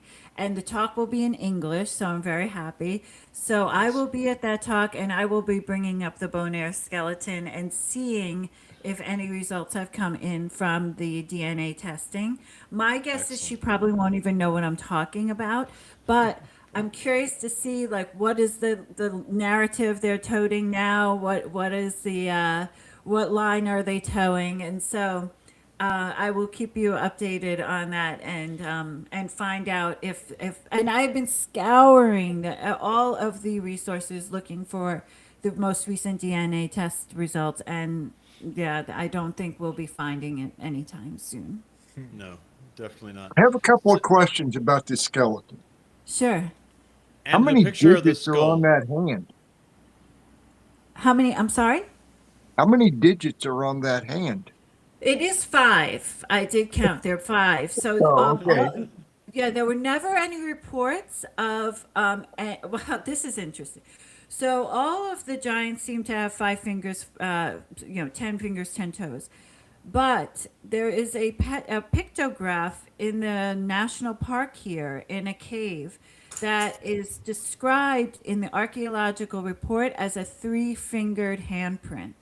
So that's kind of interesting. I think I posted about it on X at one point, but I can post again. And it's very strange. It was called, they call it a very strange pictograph is of a 3-fingered handprint. So I don't know what that was. I don't know. Right. I don't know. But we do have pictographs with of a they call it in the archaeological report half human, half fish pictographs here. So it's a body, a head, and it has 3 fingers and it has a fishtail. So they call it the human with the fishtail. And with those pictographs, we do see them have 3 fingers each, or 6 fingers together. So I don't know. That's another rabbit hole I have to go down. But that's, Okay, well, let's get to a different rabbit hole or a different direction in a different rabbit hole. Is there any way to get an image of the sutures on this skull? yes, the sutures are the same as ours. There's Okay. not like the Paracas ones, so there's no anomaly with the sutures. Okay, And that was last also question. indicated in the archaeological report. Last question. The lower left-hand corner, is that a black and white photograph of somebody examining this skeleton? That's when they saw it in the ground. Yes. Okay. But it's not Wow. of the skeleton, it's of the grave gifts. I see. Okay. I just couldn't make it out other Yes. than I thought it was a photograph. Yes, I have a video too that I'll have to find. That'll take a little while, but maybe I can start posting these things about the Bonaire skeleton. But that I have a video and I do close-ups of all these things, so it would be. So the grave goods that are in the case with him, the pottery, yes, is that from the grave? yes. That's gigantic. Yes, these were in the cave. So it was in the ground. Actually, this was a burial in the ground. They were building a bus stop. So, which a lot of these burials, by the way, are found just by accident. So it's not really archaeologists going out there and doing their job. Sadly, it's just by accident stumbling upon them. And they didn't stop building the bus stop. So they continued on. My guess is that there were many more burials in that area, but they've just been completely obliterated. So there were a lot more grave gifts with this skeleton. So that's why they thought this skeleton was very important. That's why they thought it was a male. Later, they determined it could have been a female. The people here talk about the giants being matriarchal, and I believe they were matriarchal as well. So in that case, it could have been a female. The oldest burial and the only burial in the Malmuck Cemetery that is alone, and it's in the direct center of the cemetery, is of a female. And she had the most ornate and elaborate burial of all of the burials in the cemetery. She also had an interesting genetic anomaly. She had a hump on her back. So I always wonder, did the hump on her back add to her importance? Which could have been the case as well, just like the little person. I'm not sure. But this person would have been, this is what in the bone air skeleton, in the archaeological record, that it's written about this skeleton. And it was determined that it was at least 8 to 10 feet tall, and that there was considerable shrinkage of the bones. So they believe this skeleton to be 500 years old. I think it's much older, but they determined that. And of course, it's all mathematical equations. There's nothing really, they've not done any carbon-14 dating, so we don't really know when this skeleton was alive. Wow. And you have any indication of that being a matriarchal society, or? Well, the reason why I believe it's a matriarchal society is because we have some monoliths, that massive limestone monoliths that have been carved by the giants. One in particular is in Bonaire. They call it the Mother Stone, or the Divine Mother Stone. She stands outside of a cave. She's over 10 feet tall. She's considered female. You could still see the remnants of the carving of her face, and she's also wearing a veil. So she has always been referred to as the Mother Stone. So that's one. We also have monoliths here too. They kind of remind me of the female moai I saw at Ahu Vinapu in Easter Island. And they all look pregnant. So they've been toppled down. I have some pictures of them as well. And on my tours, I take you to see them. And they look pregnant, and they are also females wearing a veil. Then we have the the birthing chamber here in the caves, and that is also a female wearing a veil.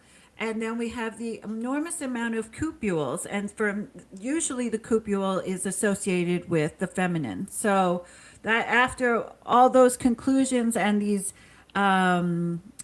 images of females, and also there were many matriarchal tribal people in South America contemporaneous to when the giants existed. That's why we concluded that it was a matriarchal society. Sounds like a plethora of supporting evidence to me. Yes. Did you? My only question back a while ago was if you had that picture, if it was easy to pull up. You said you had a closer Just angle the of the spiral. skull. The skull. Let's see. This was quite a feat. Let me see. Oh well, yeah. I don't want to stress anything. I just don't want to lose you guys. So Yeah. You stop the sharing and look for the okay, other. stop then- sharing. There you go, and then you can look for it. Okay. We're reaching our we're getting close to our 2-hour mark. So Yeah. Heather, I'll give you the heads up if there's anything in particular. While after Heather this. looks for and Go ahead. finds it or not the spiral, what Jim Oh, was the telling spiral. Okay. yeah, just to talk is we have very close to the house where I am this rock that is called Spirit Rock, and it looks like a frog, and this is the start of the spiral. Is that it? Yes. So it's the start of a sacred geometry spiral that catches other sides in a line, in a precise alignment, as it expands all the way to Wisconsin Rapids. Wisconsin Rapids sides.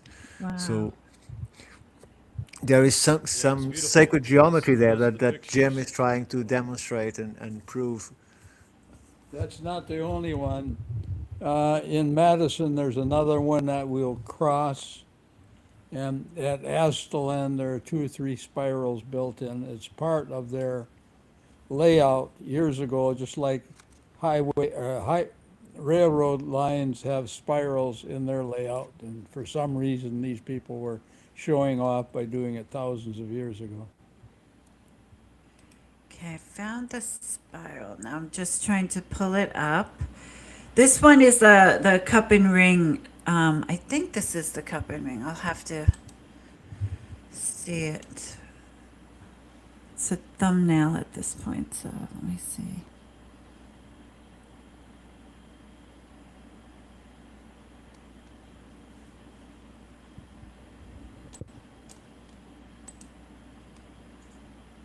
So that frog, that's the pictures I was showing Ricardo while she pulls this up. That's right near you then, right now, huh? Oh, like from here we can walk in. It's about 5 minutes walk there.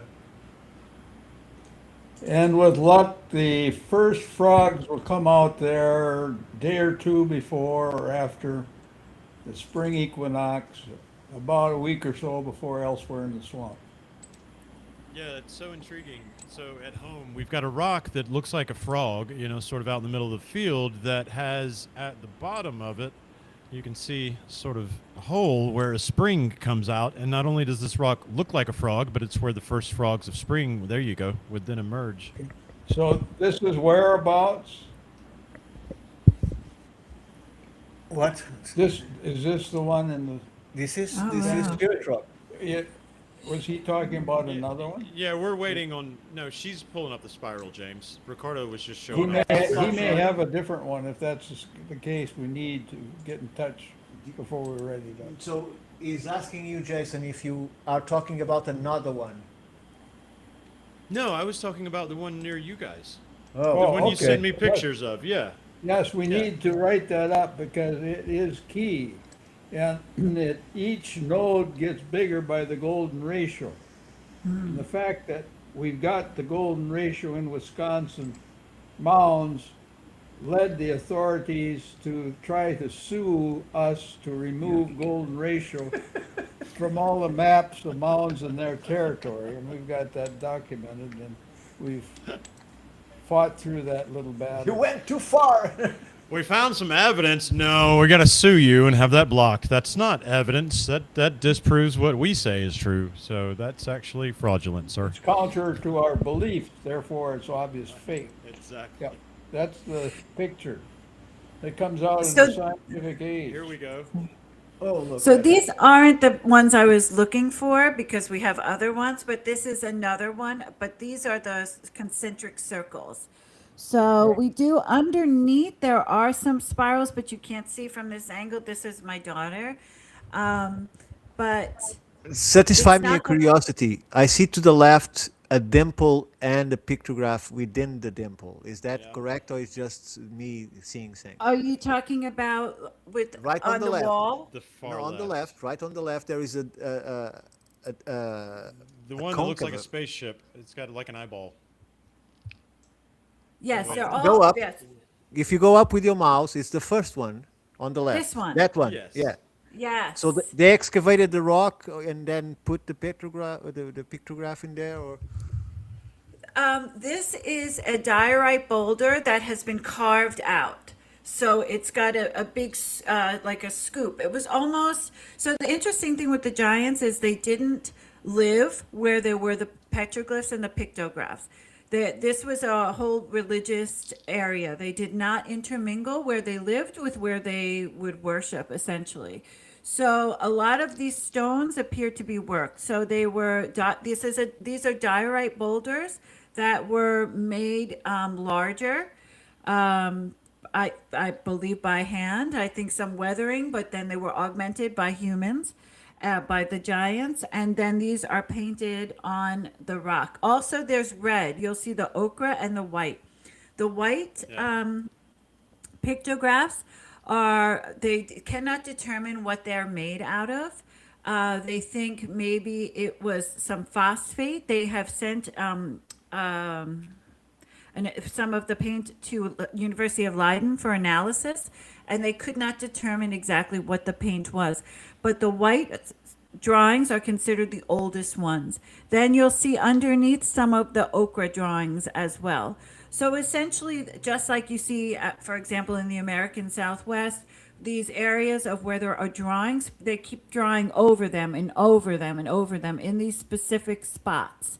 So this spot has a series of drawings on top of other drawings and etc.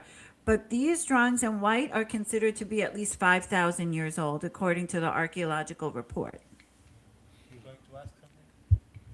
Yes, these are circular spirals. Now, if you can imagine taking the outer part of that spiral and unwrapping it, so you get something that looks like what's on the end of a violin. That's the kind of spirals that go across the landscape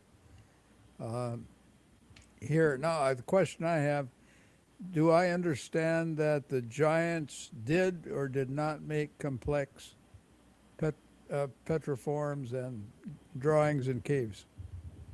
All of the drawings are archaic, from the archaic period. The mainland Arawak did not do any of the drawings, so these are all from the giants. These are all These are should from be the giants. 5,000. Yes, exactly. And their spirals are round spirals, is that right? But there are also spirals as well. But I can't find that drawing. Okay. Those- She said, I can't find James, those. she said they're The up culture. under. She said they are on the other side of the rock, the traditional spirals. She just doesn't have the photo available. Yes, I just can't find them. The pressure. Yeah, no, it's all good. You've done great. I mean, really, we have sailed through 2 hours. I know we ate up 10 minutes at the beginning with intro, but we have absolutely sailed to our 2 hour mark. So no, it's been fantastic. And diorite is extremely hard rock, or am I mistaken? I might be It making is. confusion. Yeah. It is. Okay, thank you. Exactly. Yeah. Well, gentlemen, we will sort of, I guess, set up for our sort of closing round here. We have sailed quite efficiently to our 2 hour mark, thanks to Heather here, who not only knows this, not only presents this material well, but is obvious, and it was evidence to me when I first met you, Heather, that you also you just know it. You know, it's like I tell these guys that sit around this table with me, it's for a reason. It's because I look at somebody and all of a sudden I can just tell this knowledge is in them. You know, they have it, and that's definitely evident in your work. So thank you so much. And with that, I'm going to open it to you first of all, and then anybody else that has anything before we start closing her out here. I just wanted to say thank you so much. This was a great way to spend a Friday evening talking about my favorite thing and with people who are so well versed and knowledgeable and add so much to the story. I've learned a lot from all of you, especially you, James. I appreciate you being here with us, and I really am so happy that you invited me, Jason, and I hope I can do it again soon, and I hope I'll have even more information, particularly after I go to this talk next week on ancient DNA. Let's see what if they'll take questions. I'm dying to ask a ton of questions. So I want to thank you all. You all have a personal invitation from me to come down to Aruba and take a tour with me. I have my tour company, Ancient Aruba Adventures. So we go to the site where Vespucci first came in. That's one of our hikes. Another hike we do are the megaliths and the monoliths. And we also do the burial sites, the shell middens, the burial middens, so and the caves. So I would love to show you guys the giants and walk in their footsteps down here. And Again, I respect and appreciate all of your work, and thank you again for this lovely invitation and spending the Friday night with us. Thank you, and let me extend the invitation. We already closed the our next issue of Ferris magazine, but you have an open page if you want to do a publicity of your touring. We can put a page in there for you at no Oh, thank charge. you. So we do this from people to people, so we try to help Yeah. everybody. So That's our Oh, online great. magazine through the Yeah. Institute of Natural Philosophy there, Heather. Great. Yeah, most Thank definitely. And you. please come back after you go hound the experts and let us know what you learned. I'm looking forward to it. You were our inaugural guest, so you're not just any old guest. You're, I guess, what we call our first guest here in the roundtable format. So we really, the pleasure is all ours, and we definitely, you're welcome back. Just shoot us a message when you've got some shit you want to say or when you want to come contribute. You're welcome back anytime for sure. I appreciate it. Thank you. That's something I didn't know that well. Thank you very much. It makes it even more special. if you have an article, we can publish it also with your Yeah. publicity. So Yeah. it might be I would even love better that. because people will see that you really know what you're talking about and where you want to take them and so on and so forth. Great. Thank you. I will take you up on that. I No. appreciate it. Absolutely. Jim, any final words? Yes, I appreciate so much this evening and the work that you folks are doing. There's a whole raft of knowledge there that has been suppressed for one reason or the other, because it was secret years ago and only to be passed along verbally, and we're still maintaining the rules, although the reason is long gone.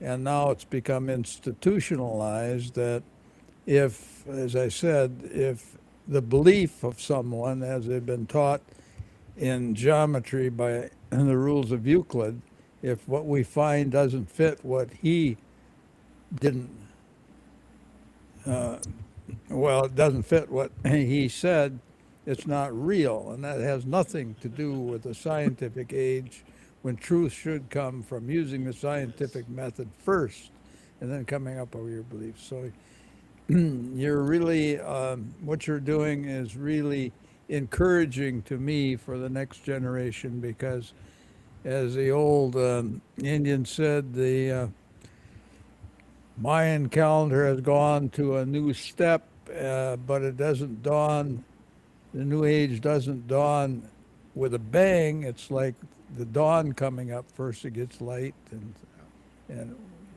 you're part of the new light spreading, so keep it up. Oh, bless you. Thank Bless you. you. Yeah, that is. Thank you. That's Mike definitely. Jason. You couldn't put any better words to it. I'm not even really going to try. That's exactly it, James. You know, I mean, look, they've been going at it fucking backwards, haven't they? You know, they're taking this narrative and this story, and they're just going, this is gonna be, as you say, this belief now, and the facts are just abundant and all around, and you know, they're dying, as you say, you know, and then the light is being born. And yeah, I'm just happy as always to be sitting here with a bunch of you guys that are all doing the same thing and feeling the same thing. And that, as we say, you know, our best future requires the truth of our past, you know. That's Right. what we're trying to So do. we have to get to the point. Is that copper? That's copper. Yes, that's copper. Oh, nice. Rick is filling in for Vince because we don't have the Right. active museum keep appearing on the screen with Vince. He keeps showing us artifacts. I don't know where he gets them, but he's He does. have them. We're going to reach the threshold, and we're going to reach it together, all of us. And Heather, again, thank you so much for joining us. Come back and join us anytime. Gentlemen, James, I do look forward to very much getting to pick up some more of your knowledge here soon over the next couple of days and weeks as you're hanging out there with Ricardo. I hope that means I can hang out with you virtually some. Everybody at home that has stuck with us for 2 hours, thank you so We much. hope you Go can make find... We can make a visit. So Yeah, I think so. We'll get a physical visit, you know, going for sure. Guys, go check out Heather. Find her work. Find her on X. Find her wherever you are, Heather. Tell them as we exit where everybody can find you. Yes, I'm on X. X is my favorite. You can say anything there, and you won't get banned or shadow banned. And I might be getting reported, but I don't really care. I'm still there. So I'm on X, Heather L. Arnold, Facebook, Heather L. Arnold, and Instagram, Heather L. Arnold. Excellent. Thank you. Thank you so much, Heather. Ricardo, we're going to get back together later this weekend. I know we're open, so guys, you'll see us soon. It may or may not be on our scheduled date, but we'll be together as the shaman and the philosopher at some point over the next few days. Absolutely. And Rick, thank you once more. And don't forget to check Lost America on Patreon, an amazing series with people like Jim here and others that are being neglected by a society and being, unfortunately, Important work. yeah, it wouldn't be known if it wasn't for this series, Lost America, that went to all of these people and spoke at length with them and visit the sites and give this insights and wisdom that otherwise don't appear in the textbooks. So you won't find them there. Yeah, I totally agree. It's great. Everything I've seen of that series so far, I've loved. It's well worth checking out. So once more, thank you all. Thank you, Heather. You want to say something, please? James said, "Give me the mic, damn it." I want to say thanks especially to Ricardo. He's from Portugal. And if we check what's known about the navigation, it was the Portuguese who helped a lot in early navigation. And it looks to me that it happened thousands of years ago. And I'm sure you know about the Melungeons down in your country, a group of people who couldn't be classified as Indians, but are still a tribe, part native, part black, and part white. My grandfather was a part Melungeon, as was Lincoln. And they say we are Portuguese. So welcome back. Well, Welcome back home. note, I just want to say that the fact that I'm here, where I'm staying, how am I going, and the fact that I'm meeting people like Jim, which I already knew from the conference in October last year, but I met Tom, I met Harvey, correct, Deborah, and so many other people that I've been meeting, all to the thanks of Chris Finnifrock, that is the person that is incentivating and encouraging all this research and all this material, and is also a part of Lost America. So the mission continues from between him and Rick. So many And thanks to Chief them. Financial Officer for the Institute of Natural Philosophy, though we have not been giving him anything to put in those columns yet. We will. We're well on our way, as if it is not obvious. Everybody, thank you. Thank Heather, you. it's an honor. Rick, as always, an honor. Ricardo, I'm proud of you. I love seeing you there doing what you're doing. James, it was a pleasure to meet you. Everybody at home, it has been a pleasure to talk with you. If you, too, are an independent researcher like Heather here, like the rest of us sitting around, have some lost knowledge, needing to get out to the public like James there, come find us, guys, at the Institute of Natural Philosophy, because we want to talk to you. Until next time, thank you, everybody. It's an honor, as always, to share this table with you. A very Good fond night. farewell. Thank you.